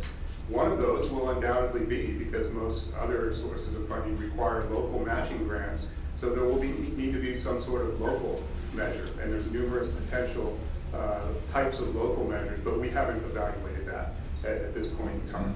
And so I can't speak to specific, tax amounts that would relate. Of course, that's driven by the amount of money you need and the type of financing mechanism that is chosen. So timeline, like 2 years, 4 years? Well, like I said, we've already begun the process. It's actually one of the major council prioritized projects this year to be looking at potential funding sources specific to Beach Boulevard seawall. But right after these policies are adopted, I mean, it's kind of the ongoing management best practice to be looking at potential funding sources and balancing the citywide funding priorities. Okay, Amber Waters. Hi, I'm a 10-year homeowner in West Fairway Park. And today there have been a lot of just mixed messages about what's going on. I'm hearing that managed retreat is not on the table. Well, if that's the case, let's write that into the plan. Let's see that. Let's have that specific wording there so that we feel some protection. I think us as taxpayers and homeowners, we don't feel respected. I personally have invested a lot into Pacifica, raising my 2 young children here, in the different schools, soccer coaching, all kinds of different things that I've done. And I am feeling threatened. And my home is my greatest personal investment that I, too, as many others, want to cherish that, nurture that, and pass on to our children. Right now, I'm considering renovation, and already this is impacting my decision-making, and that I am thinking I don't want to invest. So, and think about if we're trying to attract more business investment for a grand hotel or a great library, and this conversation is going on about managed retreat, we're not going to have that investment. So again, there's a big financial impact that this decision of including managed retreat in our policy making is going to have. Furthermore, we've discovered today that the science is not there. We need to base our decisions off of science, of course. Moreover, we need more stakeholder involvement. in talking to, you know, some of my friends, you know, in the back of the valley, they're like, what's going on, managed retreat, what is this? This isn't just a problem for the 12% who live at the coast, it's a problem for all of Pacifica. And there hasn't been enough discussion about this. So, you know, not just the people at the coast are threatened by this, everyone in Pacifica is threatened by this. And we shouldn't just think of things as divided off little communities or neighborhoods. We are a community, and we need to work as a community. And everyone's voices need to be heard. And what's clear about this meeting today, there has not been enough stakeholder involvement. And there does seem to be a rush, and there doesn't seem to be a reason for it. So I think a lot of good solutions can come out of this meeting if we work together. Okay, Paolo Bessia? Where is Paolo?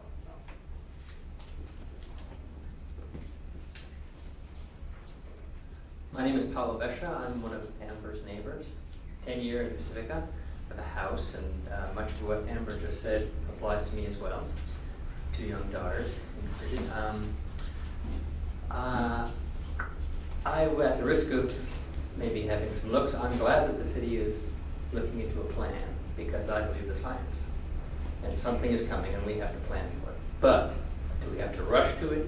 That is the question. I think the coast is a very unique line of property, and every bit of it needs to be considered individually for the people and the property, all the things there. So I would just caution that we go slower, that we slow this down.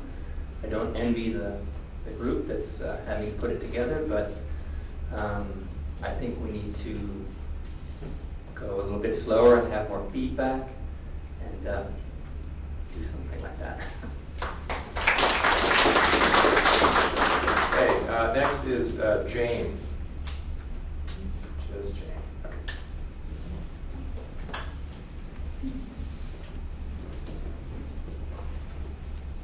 Hi, everybody. My name is Jane Dury. I live in Pacific Manor. And I have concerns like all of you do, and I really appreciate these meetings. I've been to 3 of them. And my whole concern is, well, one of my big concerns is financial. And I've not really had people pay enough attention to the financial problems that are going to happen to all of our houses, other than the taxes, which we all know about. But I'd like someone to talk about the difficulty of getting a home loan for to refinance, fixing up your home or whatever, because like the rest of you, most of you, my home is my only source of being able to really live a good life.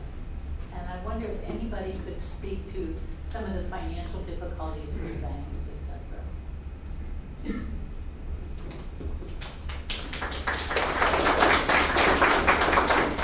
Tina, do you want to take a stab at that? Sure. So first, I want to say that I want to reiterate that managed retreat is not in the plan, and we're hoping that because the community or the city has studied this issue and has put in a plan to protect the community, that this will be beneficial, because folks who, or people who work for mortgage companies, insurance companies, lenders, they have access to the data sources that informed this plan. So they can see the same maps even without accessing city documents. And they'll say, wow, well, you live near the coast, what's going on? Well, you can now say, if this passes, that you have a community that has a plan, and here's what the policies say to continue to protect the neighborhood. So I mean, that's really the best I can do to answer your question. It helps, but I just want to say one other thing. I actually was talking about a loan, and they said, well, you'll have to give us more time to look into the problems on the coast in Pacifica. So that, did you have that happen? Well, I had an insurance issue where when we have flood insurance that comes up every year. Sorry. Basically, we got FEMA flood insurance, and it costs about $500, but it's optional. This year we got a bill for it, and we wanted to renew it, but I haven't heard anything from FEMA. So I'm really worried that, I mean, they're not stupid, they're looking at the documents that we have, and our insurance company, State Farm, is also looking at the documents that we have. I really want to know if they're going to look at this and go, hey, guess what? We're not going to cover you. I mean, it's happening in the fire zones. Are we giving them more ammunition for this or less as a result of it? I mean, I feel like maybe this is going to give it more, but I don't know. You know, all I can say is that for Fairway, it's showing that you're not in a hazard zone. Okay, I see some hands up. I'm gonna keep us in the queue. If you'd like to make a comment, please fill out a card. The next is from Myrna Falls. I don't believe Myrna is here, but I'll read her comment. Question, is it possible to include the growth of kelp habitats to assist in erosion control and mitigation policies? So is that possible?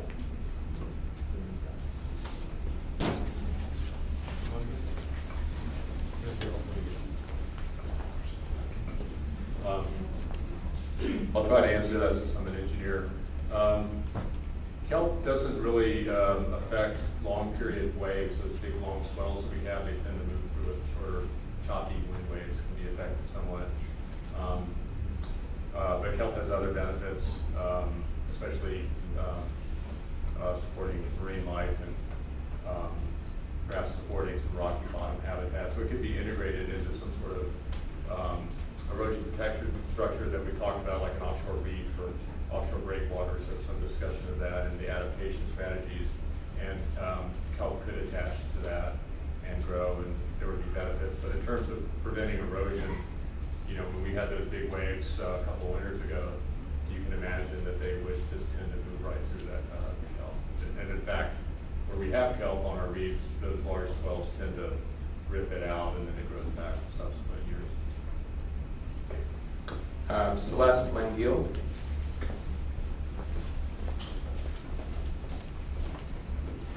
I just want to preface my comments that I spent a lot of time looking into sea level rise. I went to a seminar yesterday with experts from Stanford, there's state and national experts.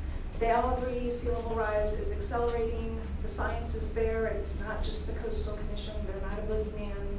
It's the state and national experts, even if we don't have federal guidance. The science is there, and this is sound science, and it's a plan. One national security expert yesterday even talked about how the Arctic ice is melting so fast that every country is jockeying for position, and our Navy is looking to look for a port in Alaska, which we currently don't have. And they currently, in the past, could not have a port in Alaska kind of because of the weather and frozen water, and they're looking to move ships up there. So this is happening. It's scary, and with all due respect to everybody in the coastal zone who lives there, I don't. I own a home about a mile back. I go to restaurants in the coastal zone, my family, other families in the coastal zone, but my big concern is finances. The LCP says it's going to cost approximately $80 million to move infrastructure inland. So that infrastructure is, water, sewer, power. We all want access to our homes. We all want sewer, but 88% of the Pacificans live east of the highway, and so I don't want.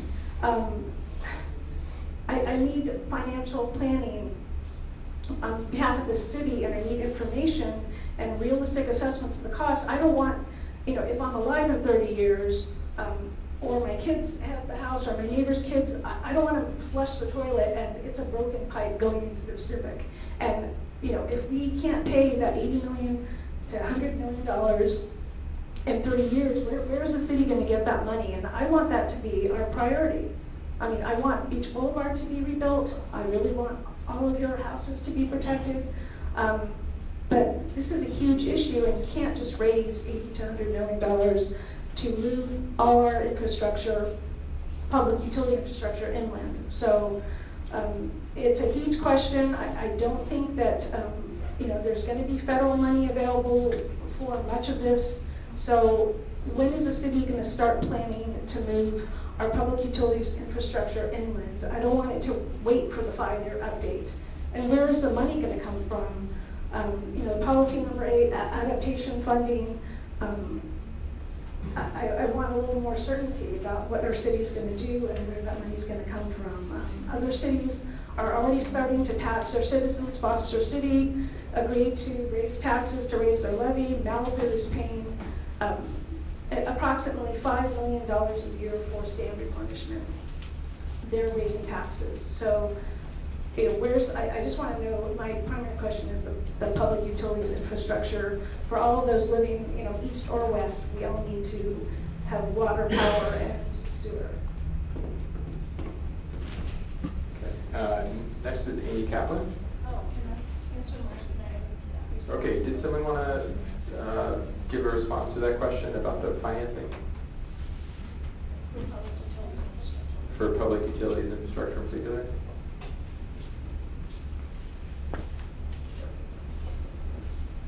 I can tell you what the policy says that you just already looked at, which is the plan would call for the city to do that, to assess their infrastructure and figure out what costs might be required and when and how to do that. But I don't know the specifics from the city's standpoint of when they might be thinking they would actually begin that. Policies would require them to do that. And I can say that I was talking to one of our public works employees. This isn't something that it's in my area of expertise, but I know that they're already looking at flood-proofing the pump stations for the sewer system. So that's happening now, and the funding that Kevin mentioned earlier, we're already looking at trying to see where grants could be available. Okay. Amy Kaplan.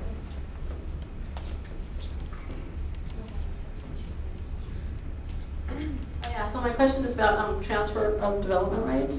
And I'm just curious, is there any open land in the city where a new neighborhood could possibly be built if necessary? Because last time I talked to Sue about it, actually, she said there was no land available anywhere in town to build anything, so just curious.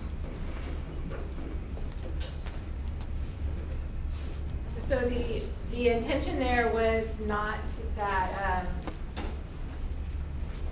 I guess, we would be identifying a location for a whole new neighborhood. It would be that potentially areas would redevelop and potentially be redeveloped in an area that's more dense. Not necessarily neighborhoods, but commercial areas, so that they continue to be commercial on the ground floor and provide services to the community, but that there would be additional units above. Okay. Chaya Gordon. Chaya here.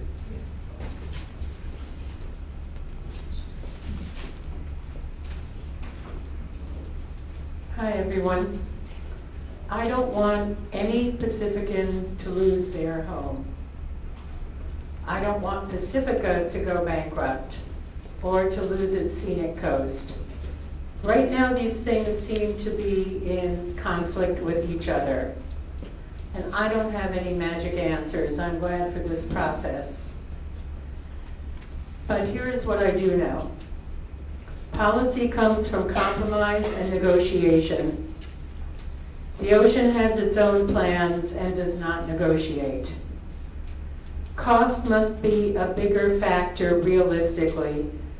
I'm not going to reiterate what Celeste just said, but realistically, what money will be available to Pacifica, and by the time Pacifica gets around to feeling that it's necessary, will there be anything left? The indications are not at all promising.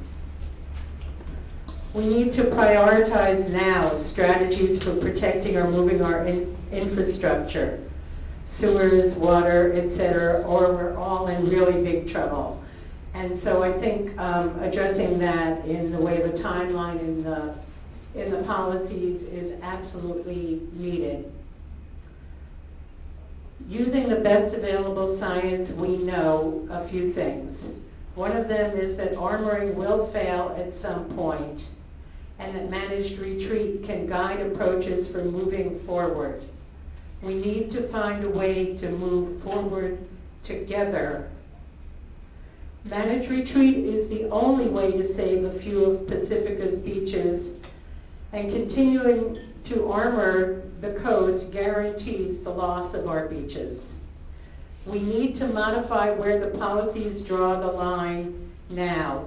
Not including managed retreat in some way is too restrictive. And I personally just find it baffling. And it's not a good idea. So what I am proposing is that those of you who are working on modifying the policies or finalizing the policies, seriously consider right now where the line is drawn about managed retreat cannot stay where it is. It needs to move to be more present. I'm not talking about tomorrow.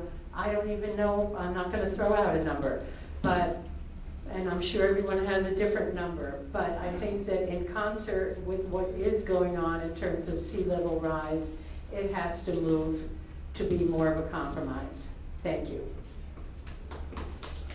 Steve Otterwell?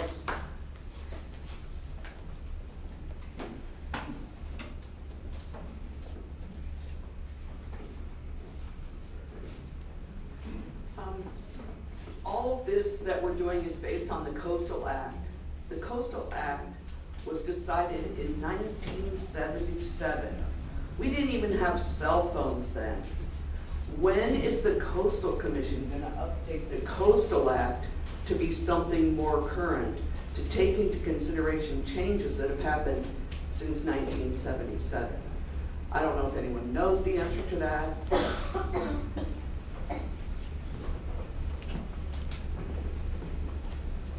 I can tell you that you're right, the Coastal Act was passed in 1976, began to be implemented in 1977. It's been amended numerous times. It's not really the Coastal Commission that changes it, it's the legislature. So if it was to be updated, that's a legislative process. Amendments to the Coastal Act come out of the legislature all the time. Some of those are in the order of updates. For example, in the last couple of years, they added a policy in the Coastal Act to require consideration of environmental justice, which is to assure that even though we have these strong policies to protect coastal resources, we want to make sure that they're distributed justly across all citizens. That's an example of an update. So there are changes all the time being made. A comprehensive update, that's a big issue, and I don't think anyone is talking about that right now, but if you have thoughts on that, you might talk to your representatives. Okay. Also, how many cities have local coastal programs that include sea level rise that have been included, that have been approved by the Coastal Commission? I can't give you an exact number, but there are a handful of communities that have policies related to sea level rise or that refer to the concept and the need to address it. Under the current, most recent grant funding that's being provided by the Coastal Commission to address the issue specifically, there may be one or two communities that have gone far enough along in that process. It really only started 4 or 5 years ago. So what if we submitted a local coastal program without the sea level rise issue? What if you did? You could anticipate some significant pushback from the state on the lack of attention to something that has been deemed to be a real concern.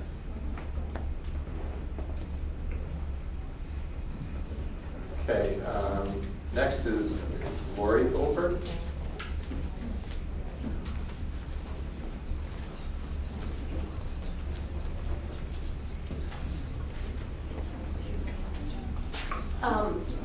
I kind of get the feeling that we really can't beat Mother Nature, that even with armoring and replenishing sand, Mother Nature is going to take its course.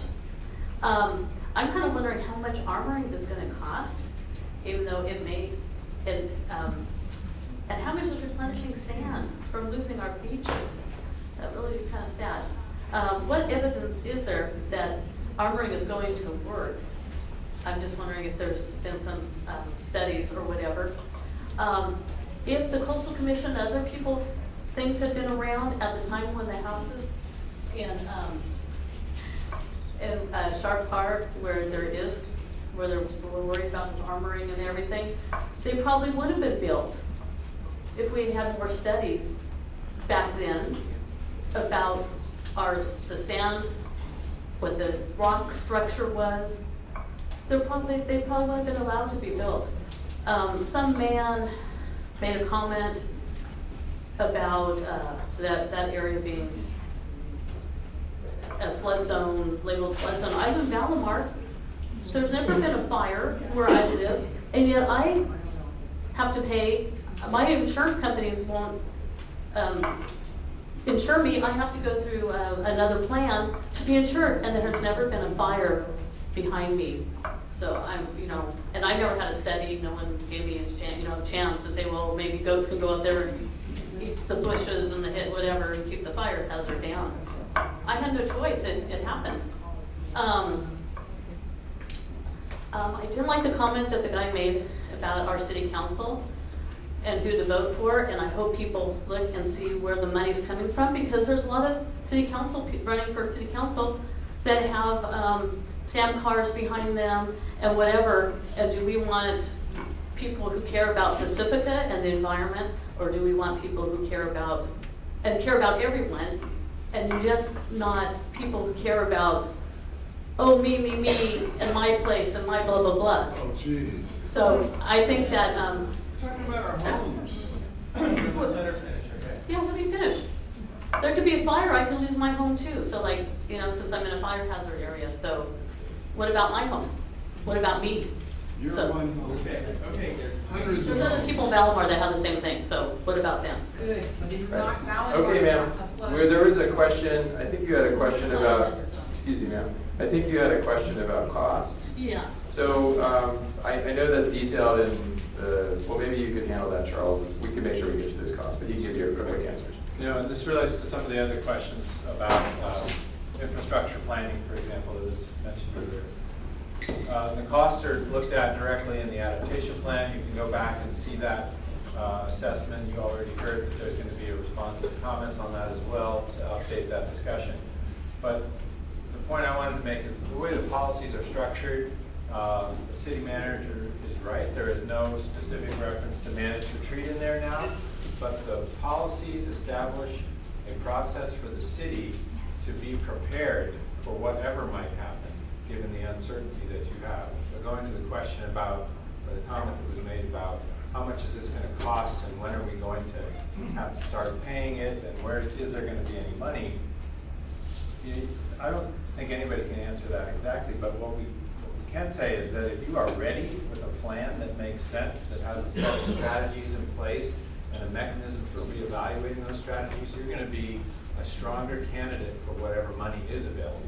Rather than saying, oh my God, we have another emergency, please give us a lot of money to continue response in an emergency fashion, which may or may not work, you will have a plan in place to show potential funders that this is an intelligent way to think about the problem when there's uncertainty in the future. So I would just encourage you to think about whether you want the community to be in a position of being more prepared or less prepared. Okay, Sam Casillas? Yeah, I want to make sure that we understand that, again, we have to be a community in this. I live west of the Highway 1 as well, so I'm with you all. And my house is actually, unlike many of yours in Paramount District, inside that red line, all right? So I'm there. So, but, to start off with this, I think we have to look at this in really three pieces and compartmentalize where we can. First is we have to understand that organizations like Caltrans have not been very helpful in the sense of helping out this. They've only shown up to one of the technical groups, and we have to get them on board. Because the importance of what we're going to do with Highway 1, because it is our artery to come back and forth, is that let's get them again to be able to spend the money to be able to lift Highway 1 and have that as a backup for the fact that, you know, everything east of Sharp Park to make sure that we're protecting our neighbors that way and get Caltrans to spend that money. We have to make sure that we stay on top of that, okay? The second thing goes back to, I think, what a gentleman was saying over here, and I'm right on board. We live in certain areas now that are very vulnerable, Pedro Point, Rockaway, and of course Fairway, where we have huge swaths of undeveloped land. That includes the golf course, and as you already know, when we have large storms, that gets flooded. One of the key documents in, that you'll be able to look up from what they provided, from ESA provided, is the, sorry, I just have to look at it real quick, is the National Resource Agency Safeguarding California, Reducing Climate Change Risk, which states the fact that we should be using currently undeveloped land to mitigate sea level rise, and more importantly, storm surge. I get we're thinking, oh, 30 years, 30 years, 30 years. No. This is harming us now. If you look at what's happening with the hurricanes out east and all that, those have been made worse because of the fact of the ocean that's warming. So storm surges was going to get us with an El Nino. That's what's going to happen. We have situations now where we have atmospheric rivers coming through here. So please do the research. Now the third point, and the most contentious point, is managed retreat. And what are we going to do about that? Well, you know, we don't need, and this is where it's going to be like, oh, you may stop listening, but really, let's come together as a community instead of really pretending that we're doing these outside interests. Don't have other self-interest. To the Realtors Association, your inventory. They state that your inventory, they don't want to lose inventory. I get it. These are our homes that we're talking about, and there's a lot of emotion that it's our single biggest investment. At the end of the day, though, there's a home on Kent right now that's falling in right now. So you're saying that I should be able to go buy that home and then turn around to the city and say, protect my home. I just, got it at a killer deal. But hey, it's falling into the ocean, so reverberate this and do what you can here, right? When I bought my home 15 years ago, the first thing the insurance company said is, how far are you from that cliff? I go, huh? He goes, I know that area. I go, well, I'm at least like 200 feet, 200 yards from it. He's like, okay, fine. I go, what if I were to be closer? It's like, well, we'd be having a different discussion. They've already talked about it, yeah. Winding this up, do the research on what happened with Foster City. That was FEMA coming in. FEMA came in and said, we are not going to give you flood insurance unless you come up with a plan. As ex-executive director Lester stated, that if you don't come in with those plans now, there's not going to be money. They voted in a $190 million bond because of FEMA. So don't make Coastal Commission out to be the bad guy. This is coming from FEMA, and FEMA is using the Pacific Institute maps, which is the preview organization in this, right? And that's in there. Don't cherry pick data. It's in there for you all to be able to look at. And I'm on the community, the community group, and also I was in the last group 5 years ago. This has not been a fast process. I get it that now that we see it's like, oh shoot, it's happening now, that we think that it's rushed. I've been on these committees for 5 years now trying to get our LCP passed here with the Coastal Commission. If you want to talk to me about some of these different, the truth, what's the facts in here, not that we're going to make you dig out your dirt and make you pay for it, not that we're going to make you move to Bakersfield and this and that, talk to me. I will give you as far as fair balance and get you the what the documents are based on. Thanks. Cindy Abbott. Guess we're all over on this side of the room now. So yeah, I'm going to tag on to some things that Sam just said and Mr. Lester. First of all, as you just noted, this has not been a quick process, and it's about time that we update our 1980 plan. So that's the last time we had an update here. I think the local coastal plan update that's been out there was in 2014. That's when the draft was written, and here we are now. It was towards the middle to end of last year that City Council reacted to the next step at the direction of state guidance that we needed to add sea level rise as a consideration in the plan as well, because of what we all today can visibly see happening. In fact, we can see what's been happening on the coast for the 21 years that I've lived in West Sharp Park. You know, we have El Niños there, and it's only been getting worse. It's those surges of waves and things that are happening today.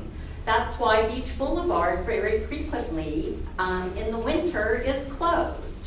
So you can't get down there because of what's going on today. And that's why I think it's important that we get a plan in place and start moving forward with the understanding that plans are continual. It's hopefully we don't have another plan like the 1981 that we don't update. And the current recommendations and policies are to continue reviewing this and updating it. And again, just like in the plan in 1980, the city of Pacifica, it's been recognized that it's divided up into a lot of different areas. And the plan does that today too. The plan that's for North Pacifica and the Bluffs is different from what it is in West Shore Park and Fairway and even down in Lindemore. So I think that that's a really well thought out plan because the geology is very different. But if you would, do make sure that you're looking at page 9 of the sea level rise policy options, since so many people that are here today are west of the highway.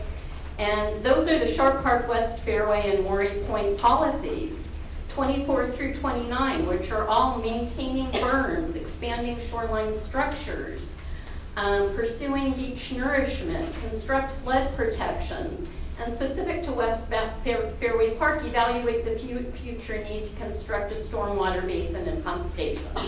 So I'm just not seeing anything here that is getting everybody to move out. Again, managed retreat we've talked about a lot is something that's timed. It could be preparing a plan today for something that nature may need us to do 75 years in the future, but things take a long time in the city, so we need to plan today. Just like Mr. Lester said, you need a plan in place to start moving it around and doing it. So I hope that everybody that's not been attending meetings in the past keeps coming, because again, this is not new, but the public engagement that's been here over the last few months is really encouraging. So please keep coming out and get involved and understand what's been going on and talked about in the city for years and decades. Thanks.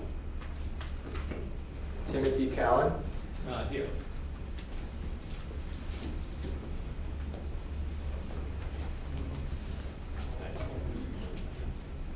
So, my wife and I have been a resident for 28 years in Lindemar. And I want to say at the beginning that I totally empathize with everybody's concern about their investment, their not investment just of money, but of effort, of relationship, of community identification, dare I say. That in the 28 years that I've been here, I've watched that evolve, but I think there's also a continuation of people wanting to be neighborly.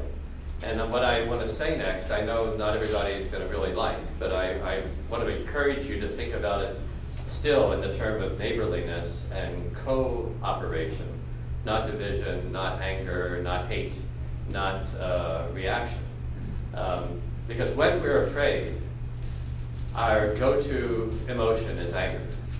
When we're afraid, our go-to reaction is fury.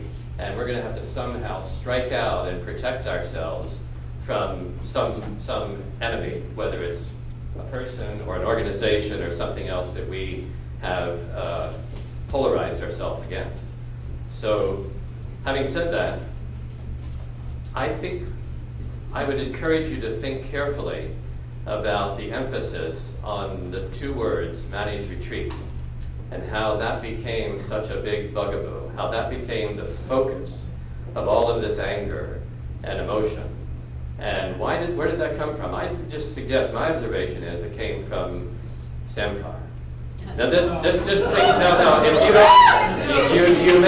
you may not like it, but let me finish my comment, please. Are you gonna have a democracy here, or are you gonna try to overrule me? Tell us where it comes from. You have to let him finish. He's finished. Let him finish.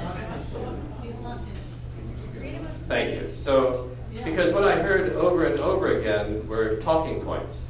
that had to have come from the meetings that I think some people here maybe had organized by Samcar. I don't want to impugn anybody's integrity. I'm not saying any of you are acting badly. I think you're acting in defense of your perceived homes and threats. But the issue is there are all these printed signs, and there's all this repetitive verbiage about what, and then there's actually just outright attacks on the mayor and trying to make that. So what's going on? I would just say, do you want to be pawns in somebody else's game? No, I'm not asking you to respond right now. Do you believe that the word managed retreat, dealing with decades from now, that in itself somehow hurts your home? Because if you do, then you have been ignoring everything that was said here today. And no, because they said it's that all of that information is available to the insurers, the realtors, the bankers. All of that is just known. None of this is somehow new. What Samcar doesn't want is they don't want those two words because their business is selling property, period. That's all they care about. If you think they really care about the people here as an issue, I would say, please think carefully. Sue Beckmeyer?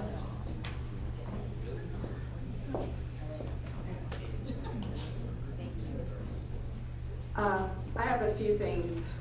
The first is Kevin's comments about the city's ability to fund projects. Well, we need to rely on multiple levels of funding. One of the sources of that funding that's been mentioned is the Army Corps of Engineers, and I know, as Kevin stated, that is particularly challenging.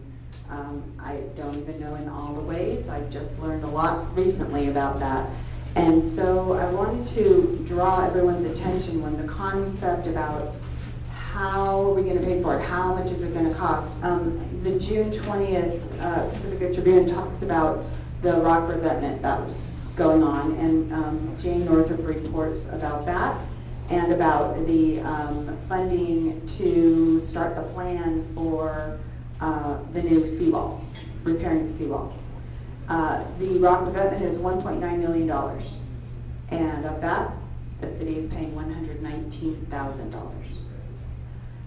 The ESA contract was 180 plus 40. I'm just relative. I'm not saying don't pay it. I'm not saying don't do it. I understand why we did it. We did it because our staff doesn't have the expertise. We hired in folks to do the job. I get it. But at the January 17th, I think it was, meeting, in January 2017 meeting, I went to the podium that night. And there was a lot of conversation that night about ESA and hiring ESA for this project. And no offense to you, Bob. Our kids went to school together. But I, at that time, asked the city council, please do not give this contract to ESA. The community is divided. The community has concerns, has expressed significant concerns about ESA. Please look for someone else to hire who's equally qualified, equally scientifically valid, so that we can not have suspicion, so that we can not have division later on down the road. And I see that we're at that place for lots of reasons. So I support Dan's request and others for an independent review. And I support the idea of taking a little longer. I agree, it's taken 40 years, is that right?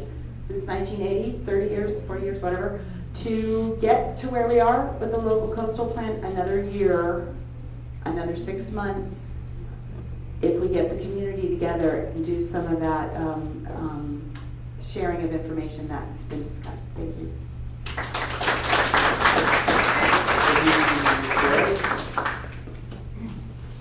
Ben, sorry, just a sec. I just wanted to reiterate that the main contract for ESA is grant funded, so I just want to make sure that folks were clear on that.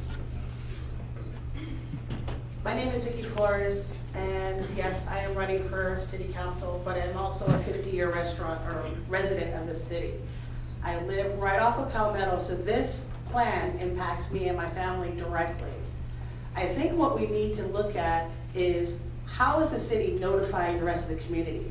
We have just recently, I don't know how many people, this is their first meeting that they've come to. So they are just now getting involved because the city has a lack of informing the community. A letter should have went out to every homeowner, every business owner about this plan. And the request for more time is valid. We had, no, Fairview residents, did you receive a letter from the city? This is the problem. The first meeting, a letter went out, but it was after the meeting had already taken place. So we need to have more communication. We can have as many meetings, but people won't show up if they're not notified. You can use Facebook all you want, you can use Nextdoor, but not everyone is on those electronic medias. A letter should go out to every business owner, every homeowner, so everybody has a chance to be heard. We need more time. I know it's an election year, we've taken manage and treat out of this plan, but it sounds like a bait and switch. We actually need time to review this plan to make sure it's valuable for our community. Remember, the community put city council in office, not the coastal commission. Thank you.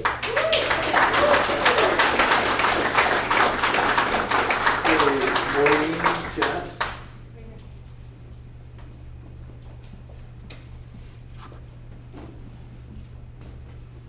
Hi, I'm also Fairway Park, which seems to be a majority, I think, here today.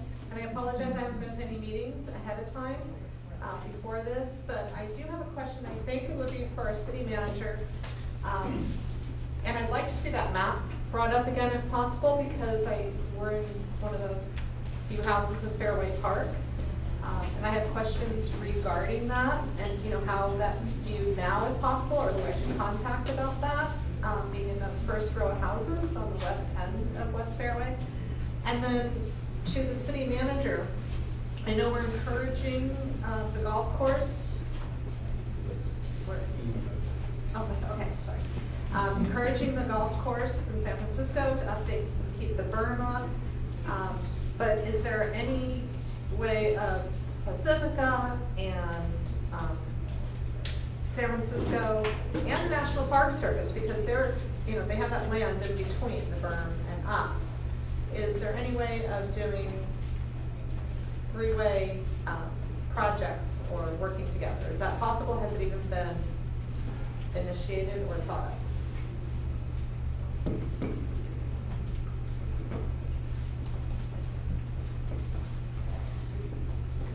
Great, yes, thanks for that question. So the golf course and the berm is owned by the city and county of San Francisco, and it's their responsibility. And they sought the permit from the Coastal Commission to continue maintenance, which, as Director Weremeister mentioned, has a 10-year re-review timeline on that. So to maintain the berm. When's that 10-year period? It started last year, so. Last November. Yeah. So city staff is in communication, coordination with San Francisco staff. We also coordinate with National Parks, GGNRA, as much as possible. But from a city management perspective, I encourage that cooperation and coordination, but the city of San Francisco should be paying for their property and their land. So the policy that you have before you, the draft policy, is that we will continue to encourage San Francisco, which means working with them to continue the maintenance of that berm. And 10 years from now, that might drive a city support letter before the review of their permit before the Coastal Commission, that type of thing. But I hope that answers your question. The first part was, we are, so there's many of us here that are in the blue zone Fairway Park. And I apologize, my question is, this year 2100 what it looks like, or is it what it looks like now? The zone in blue designates storm flooding area, so it's what it would be a 100-year coastal storm, and that would occur with 5.7 feet of sea level rise. And again, this data is from the USGS, from their Cosmos coastal hazard modeling. And so it's with 5.7 feet of sea level rise. For this study, we applied that at 2,100.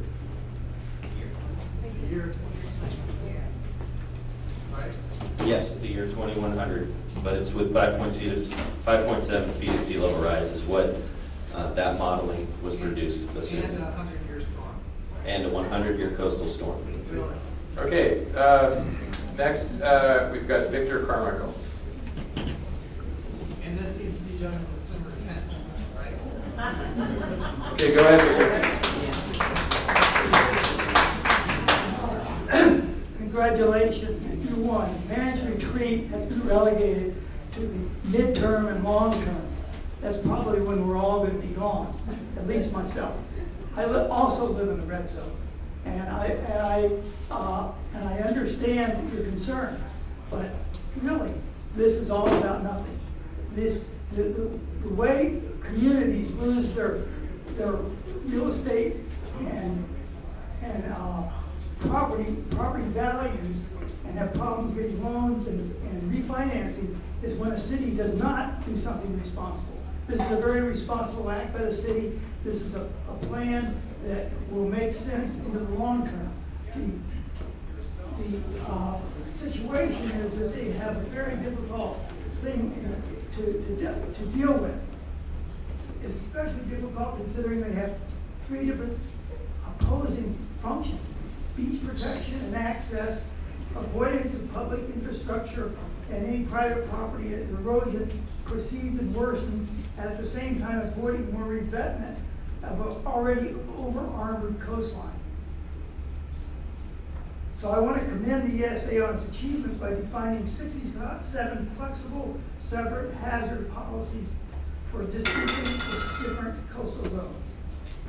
The dreaded term managed retreat is not included, as I said earlier, in the near-term policy option, but is only mentioned as a possibility to be reconsidered in the long term. That should alleviate all infused sandcar-infused hysteria. I do have some reservations, however.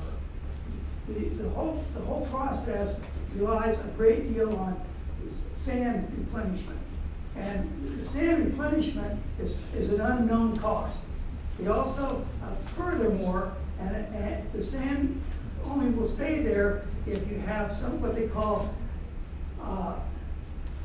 sand retention structures, also known as artificial headlands. This is something that hasn't been explained all that much, and it's probably going to be quite extensive. So in summary, I want to commend the ESA for doing a fine job. However, I do have reservations about the political and economic feasibility and of perpetual armoring. Thank you.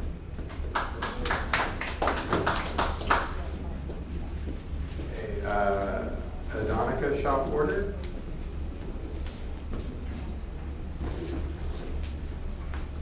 Hi. Please excuse my son who is eating a bunch of oranges.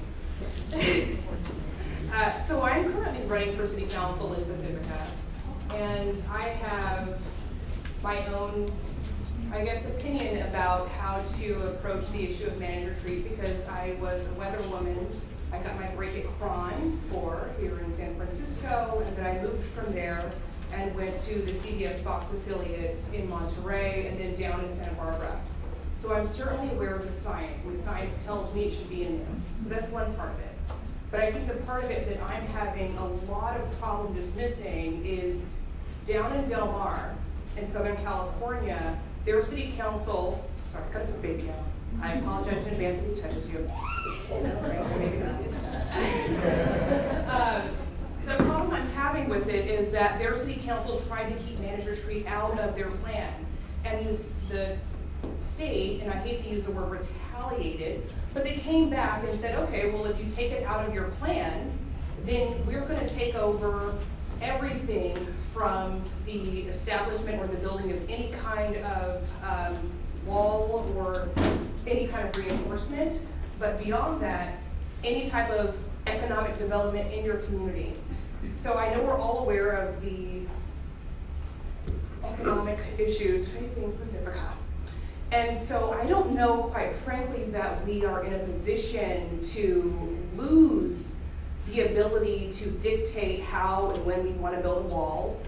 I don't know that we're in a position to lose opportunities for us to determine which kinds of businesses come into this town. And so I guess my question to all of you is twofold.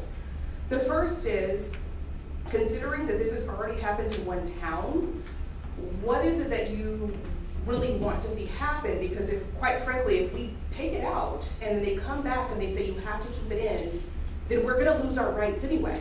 So that's one part of it. And the other issue I think I'm having is that I know even prior to my running, like, we don't really have an accurate count of people in the community that are for or against managed retreat.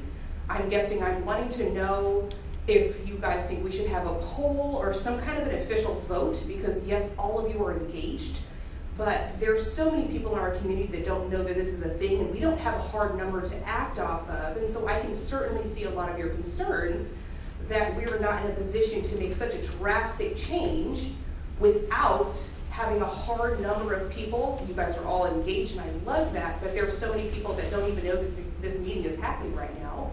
And so I guess I'm wanting to know what it is that you think that we should do next as a community to get that hard number and then to move from there. Okay, Bridge Duffy. Ben, did you want me to address that? I'm sorry, Charles, yeah, if you would. Just a couple of observations. As we talked about before, the Coastal Commission is a state agency. They were empowered under the Coastal Act of 1976 to protect statewide interests in coastal resource protection and public access. So the LCP that we're updating is a requirement of that law. And the Coastal Commission has authority over the review of that LCP. And what you heard described is a process similar to what's happening here, an update of the LCP in Del Mar, where in the city did not want to include the concepts of managed retreat in the LCP, and the Coastal Commission said, well, you really need to address it. And so that was the Coastal Commission expressing its views that from a statewide perspective, there needed to be more attention to how beaches and public shoreline resources would be protected over the long run, rather than just a reliance on armoring, which tends to lead to the loss of those resources, as we've already seen in Pacifica. So that's the dynamic. In terms of economic development and the political process of working with the commission, if the city adopts an updated plan, an LCP, and then submits it to the Coastal Commission, the Coastal Commission reviews it, and it may or may not approve it, or it may approve it if it's modified to address some of its concerns. If it does that, let's say, for example, the Coastal Commission says, you know what, we really need a little more attention to managed retreat in what you've provided to us. And here's how we would do it. They suggest recommendations.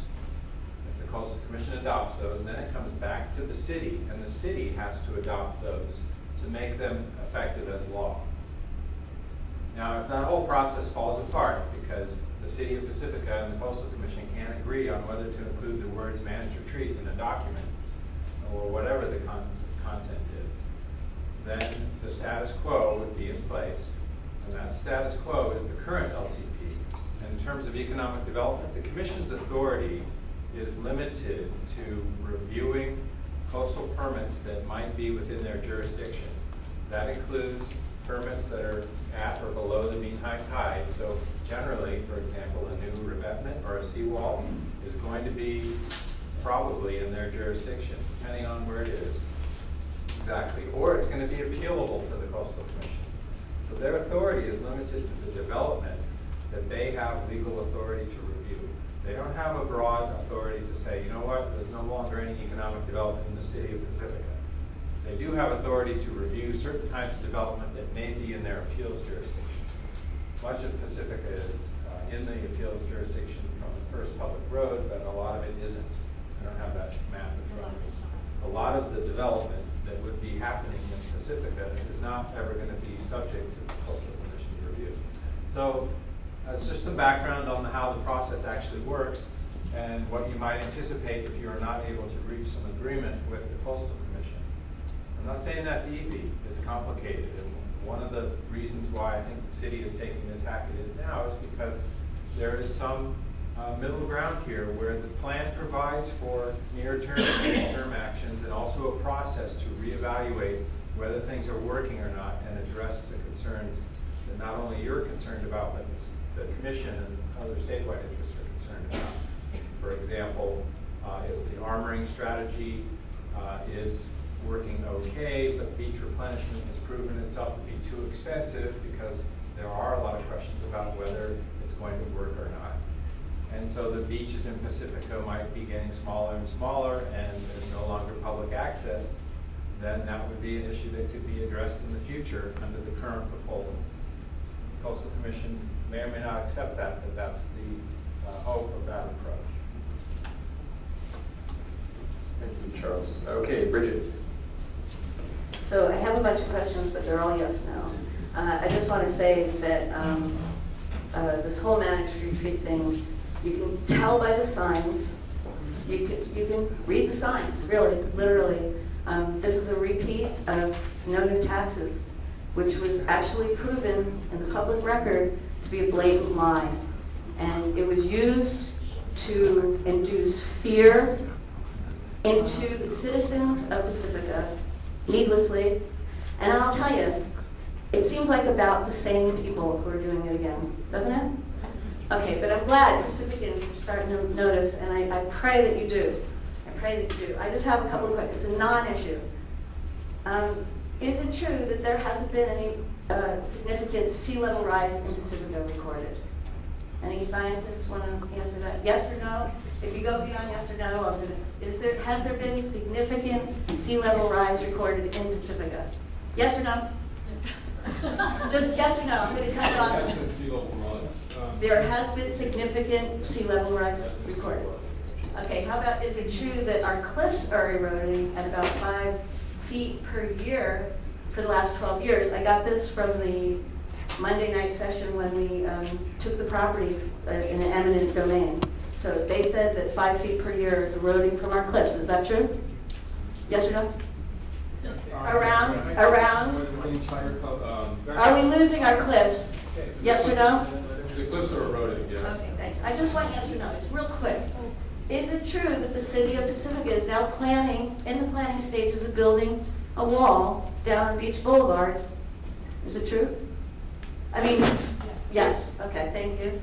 Is there talk of another wall at the base of the cliffs to protect the Esplanade crumbling infrastructure? Yes, there is. Would a managed retreat include building walls in any? It could. It could, okay.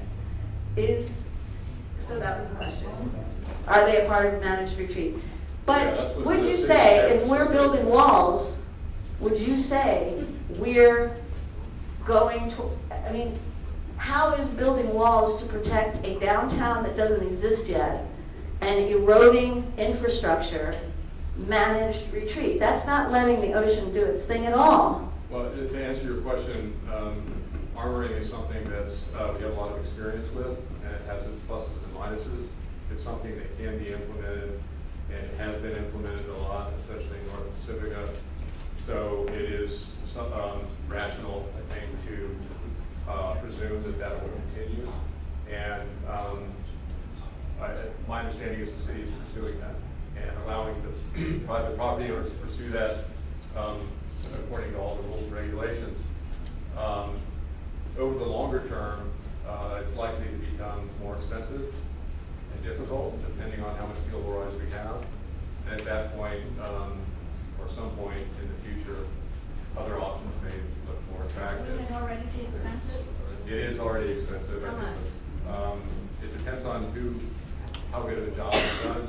A lot of our seawalls have failed in the last few years, or been significantly damaged. New wall, we were using, I think, $15,000 to $18,000 of running foot for a wall that could withstand the type of wave attack that we saw a couple of years ago, say in the north part of town. You'd have to build a wall different than the walls that we have been constructing here, something more like the O'Shaughnessy wall up by the Cliff House. And it's a little more similar to the wall south of the pier, but it would probably be about twice the cost of that wall to really withstand as an engineer, that's my opinion. Now, what people are building is much less expensive than that, and we can kind of see how well Something like it's $80 performed. million or something like that. We have the numbers in the report, and they're broken down by sub area, and it's a lot of money, and if sea level rise if sea level rises exponentially, like it's forecasted, the cost for a seawall will at least be proportionately exponential in increases, and possibly higher than that, and even higher exponent, if you will, a more rapid rise in cost. So that's why the Coastal Commission and a lot of scientists and others, engineers, are looking at alternatives to armoring, and the plan includes one alternative, which is to armor in place sand in front of the armoring to have multiple benefits. And then there is the managed retreat alternative that the Coastal Commission requires to be considered, and accommodation type approaches such as allowing people through zoning, if they wish, to raise their houses on pilings like they do on the East Coast, in some low-lying flood-prone areas and the like. So, yeah, the idea is to look at these alternatives, think about them, have the community discuss them, and then the city council decide, and then work with the Coastal Commission to finalize the document. And so the alternatives are an important process that's fairly standard in public planning and engineering, so that you just don't pick something and run with it, right? So hopefully this is help inform the discussion. Okay, thank you both. Frank Villa.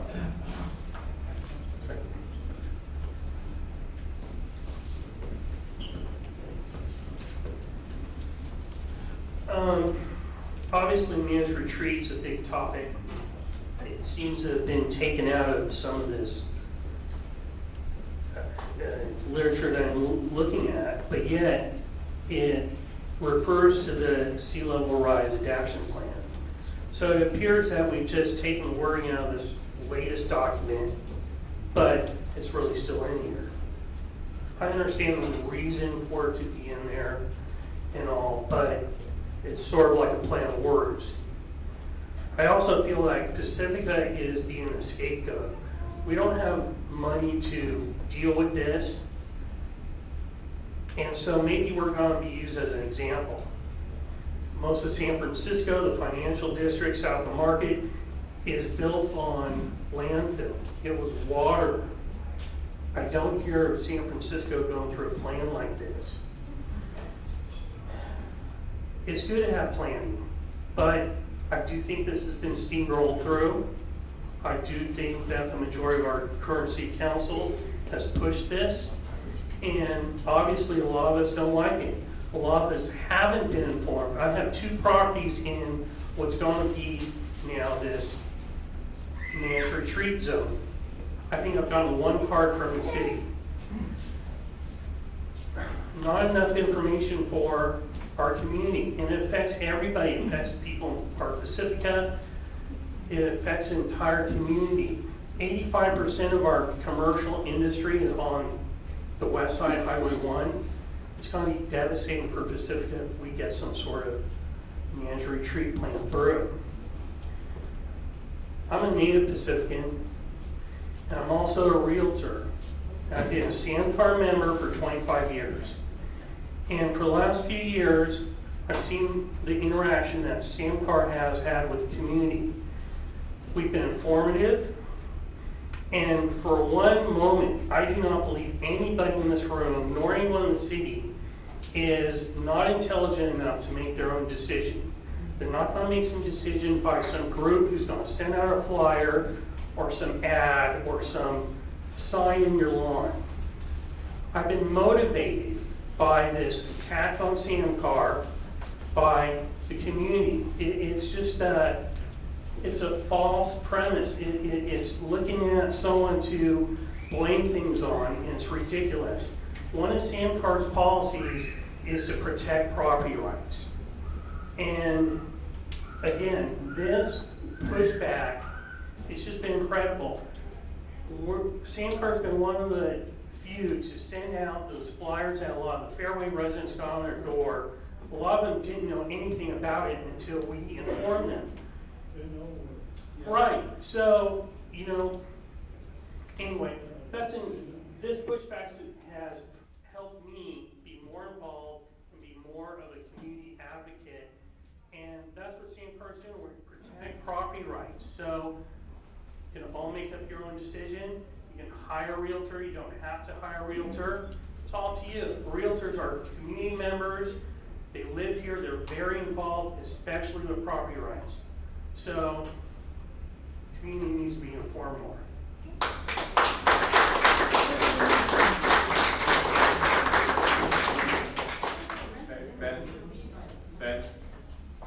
Ben? I can't comment on most of that, but I would observe in the interest of information that the city of San Francisco is working on this issue, as are most coastal communities in California, as are many coastal communities in the nation, even more so on the East Coast and in the Southeast, and as are many communities across the planet, including islands that are now going underwater. So the issue is being tackled by many. It's complicated. I just wanted to make the point that Pacifica is not an outlier and not being scapegoated, but rather dealing with something that many are dealing with. In San Francisco, the Ocean Beach Master Plan is one of those LCPs. Somebody asked a question about LCPs earlier that has gone up to the Coastal Commission so far, and I believe they've agreed on that plan, which is basically an adaptation process for dealing with the erosion at the down coast end of the city in front of the zoo and the wastewater treatment plant. So San Francisco has adopted a strategy for their short and midterm, I think you characterize it, how to deal with the erosion of the Great Highway and trying to protect the beach in that location. And that took them a long time, but they've been doing that. I have to say that one person brought up the question about, has any city created this plan so far? And there wasn't an answer to that. It appeared that one or two were in the process, but my point is, we're a very economically challenged city, and here we are at the forefront of it and trying to create something. This has taken up a lot of city resources, a lot of money that we just don't have. And again, it's a long-term process. One of the members on the community board with this group has a lot of other opposite viewpoints about sea level rise and all that. And I know everyone can pick up information here and there. It gets confusing, but you know, again, it's economically challenging in more ways than one for our city. It's certainly devastated us. I don't know the exact specifics of it, but I am aware of another mortgage broker who's dealing with someone in Lost Beach, and they got information regarding how close they are to the ocean and all that, and their loan just didn't happen. So every property has a natural disclosure report that goes along with it. It puts on fire zones, earthquake zones. It's going to put on a sea level rise zone if we have man's retreat, and it's going to change everything. So these concerns are valid. They're not some scare tactic like Sandpar. Sandpar's not creating this. One of the gentlemen who left, who's a big opponent of Sandpar, is very vocal, he's on your board, and he constantly bashes us too. Again, This is totally out of order. I object. You're speechifying. Now you be quiet about your stuff. Got about 5 minutes to speak at the last meeting I was at. Everyone's intelligent enough to make their own decision. This is just wrong. Where's the process? Folks, this is your process. I'm doing my best to keep you on time, but I'm doing my best. If I'm asking you to stop, you have to stop. That's all I can do, okay? So I'm doing my best here. I'm gonna keep moving, but again, this is your meeting, and I'm trying to facilitate it. You gotta let me help you, okay? I think he's doing a great job. Thank you. Will you let me continue, or do you? Well, again, you know, but people get priority treatment, so that's fine. We're gonna keep it. Ben, can I have a little more priority treatment?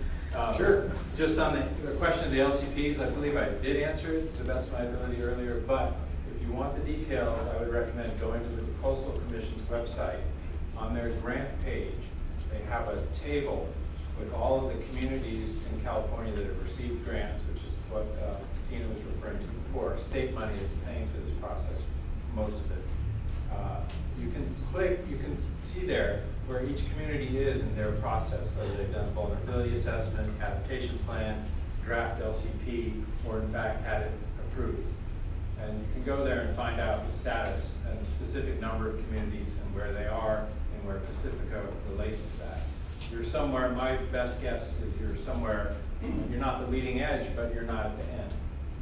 So you're Very in much in there. the beginning, right? Very much in the beginning. No, you're not the leading edge, so some communities are in front of you, like San Francisco's already gone, made more progress. Del Mar is in a similar spot, perhaps. The point is that you can go see for yourself what is actually happening if you want all the facts. And we'll be there for you to look at. Okay, Sue Eldridge.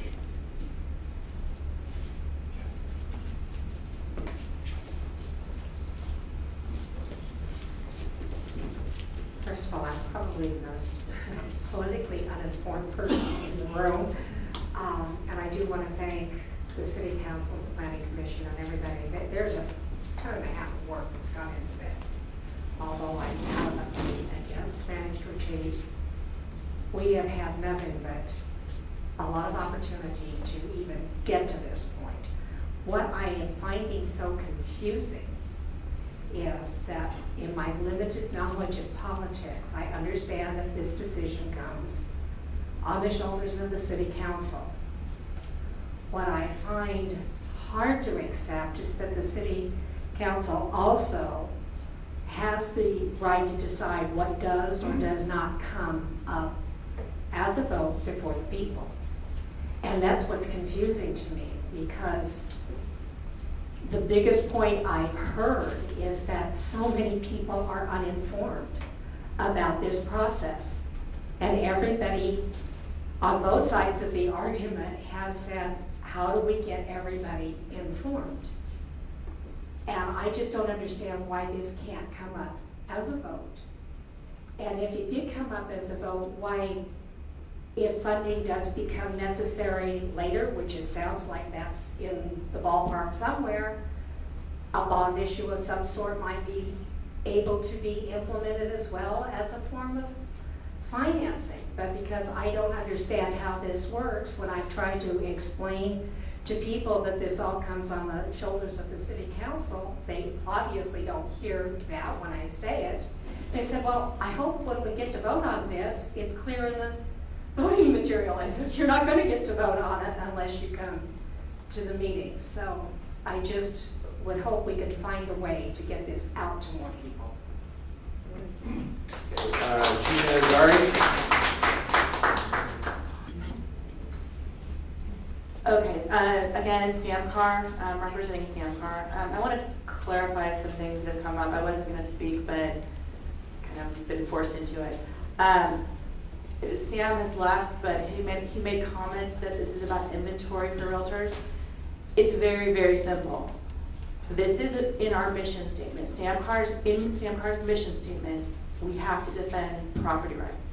That's our job. That's why we were opposed to Measure C, and that's why we are trying to get everyone in Pacifica aware of what's going on. We're not necessarily opposed to managed retreat. We're just opposed to managed retreat right now because there's absolutely zero proof that managed retreat is necessary at this point in time. So I want to make that perfectly clear. Secondly, I've never met the West Fairway people. I've never met with them. I've never said hello to them. I've never spoken to them on the phone. I've never met with them. I've never held a meeting with them.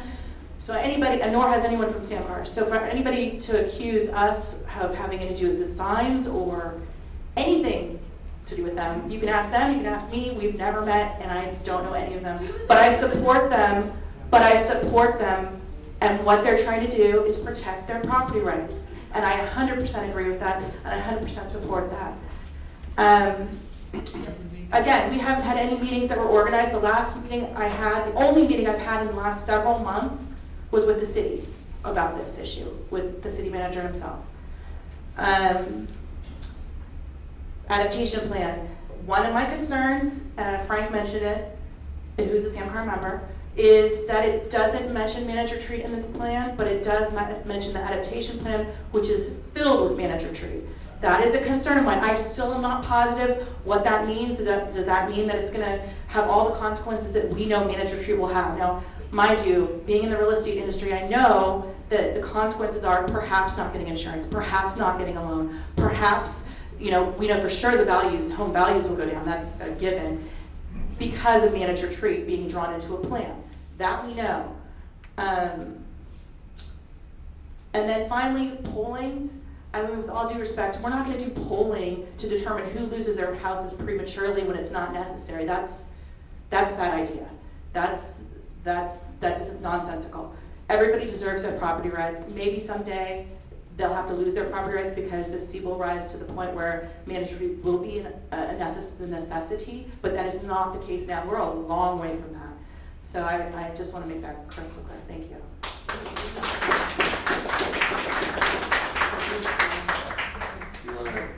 There was a question about what is it? Okay, SAMCAR is the San Mateo County Association of Realtors, and I represent them, and I'm the only person that has the authority to speak on behalf of SAMCAR, and I've never said anything about inventory. That's not the reason. We're here to defend property rights. Yep. As far as the signs are concerned, I brought the signs, and they came from Vicky Rowe, and she works for the community work group. She couldn't be here today, so I brought them to her now. They did not come from the ballpark. Okay. Next, we've got Kathy Maresco. I want to make sure we get everyone in by 3, so I'm going to try to keep it rolling here.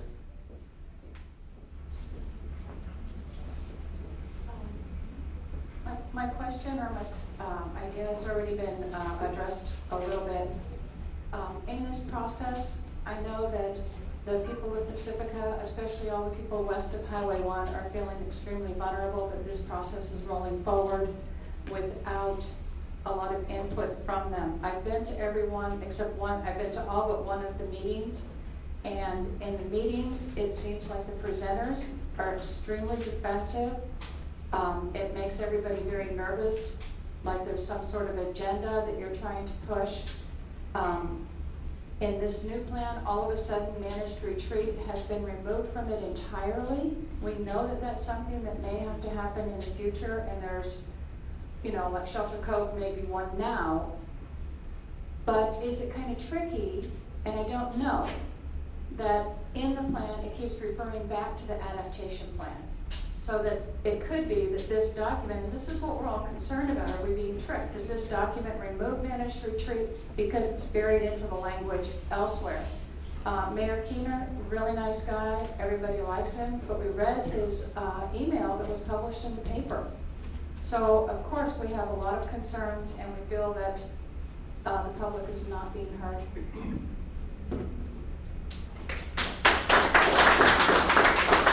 Okay, Celeste Langille.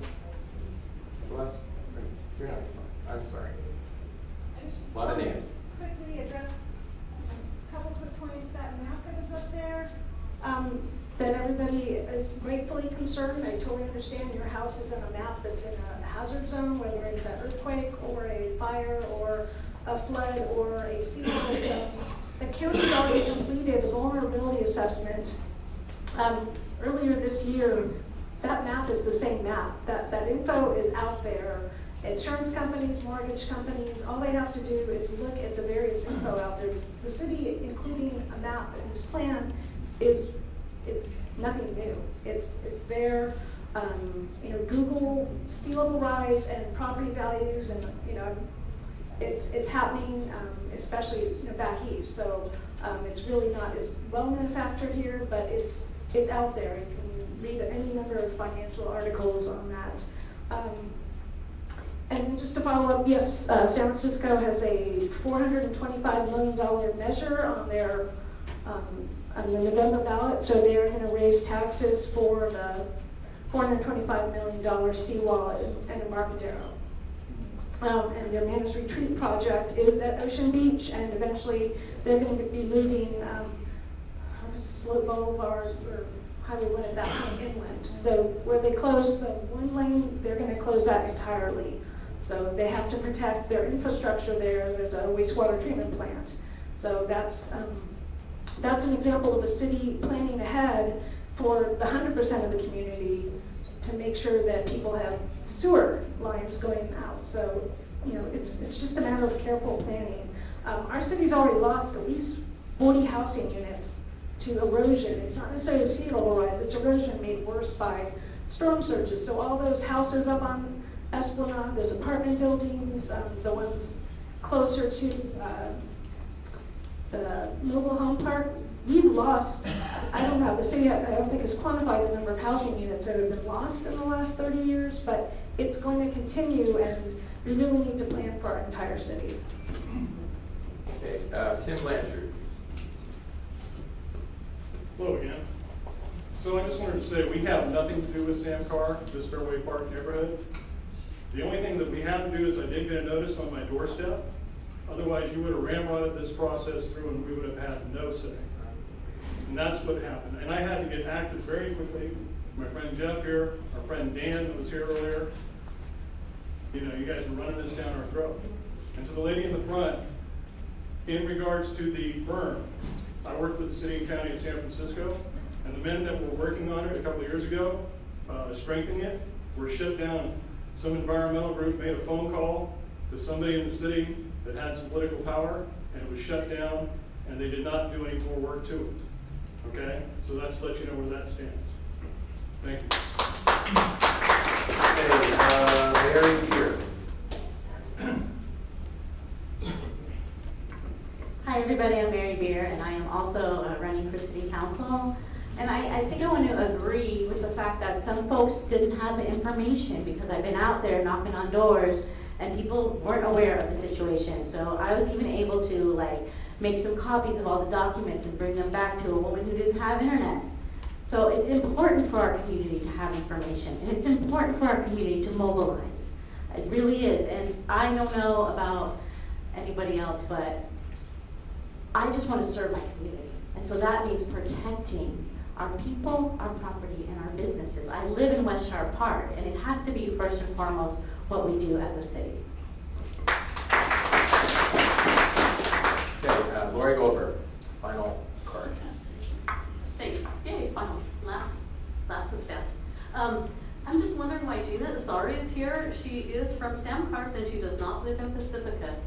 And that's fine that she likes to protect property rights, but you know, I rented here in Pacifica. And what about renters? What about other people's rights? And Sam Carr puts a lot of money in trying to control Pacifica, and what happens, they're probably putting money in for this to try to change things because of what they want for their money, their greed, their whatever. And they're probably going to try to influence the people in the government of Pacifica, and I don't think that's right. It should be all of us. And when I see these yellow signs, I know those are from Sam Carr's. They're influenced from someone from Sam Carr's. I do know because I've already seen stuff like this when we tried to get rent. When we tried to get rent stabilization in Pacifica, there are all kinds of signs like that against rent stabilization, and that was from, yes, they were square, and they look similar to that, and that was because of Sam Carr's. I'm really sad that Pacifica people do not think about how much they have tried to control Pacifica. I rented here in Pacifica like 38 years ago. There was no rent control, no rent stabilization. There still isn't in San Mateo County because of Sam Carr's. I hope people wise up. And I also hope that they vote for people who care about all Pacificans, not just me, and what money I'm going to make, and property rights, because there are also renters and there are other people that live in Pacifica that are very important to Pacifica, who shop here, who live here, and they deserve to have equal rights to not just me and my property. Thank you. Okay, final comment, Jeff Gill. Okay, real quick, can I see, I think it's slide 2 or 3 of the presentation? If we could put that up. What slide? I think it's slide 2 or 3. It's talks about implementing the, it talks about implementing the plan, the adoption plan.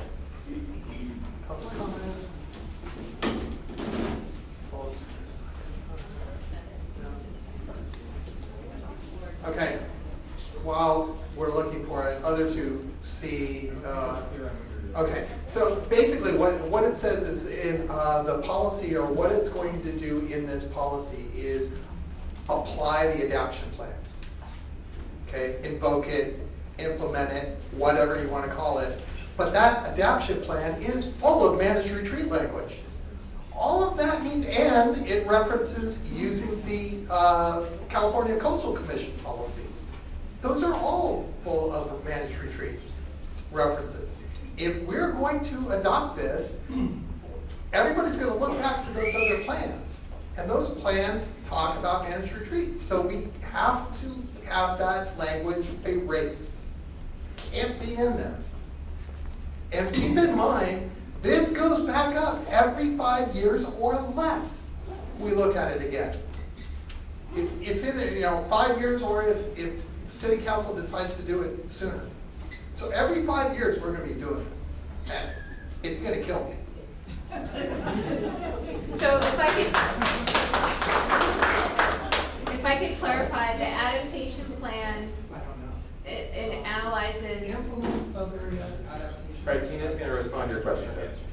So the adaptation plan analyzes a broad array of adaptation options, and the policies are the ones that actually will be implemented and done. So the policies do not include managed retreat.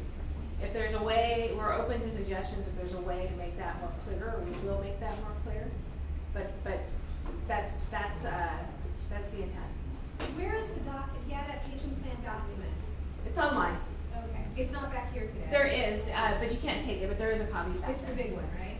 There's the vulnerability and then the One of the big adaptation. ones.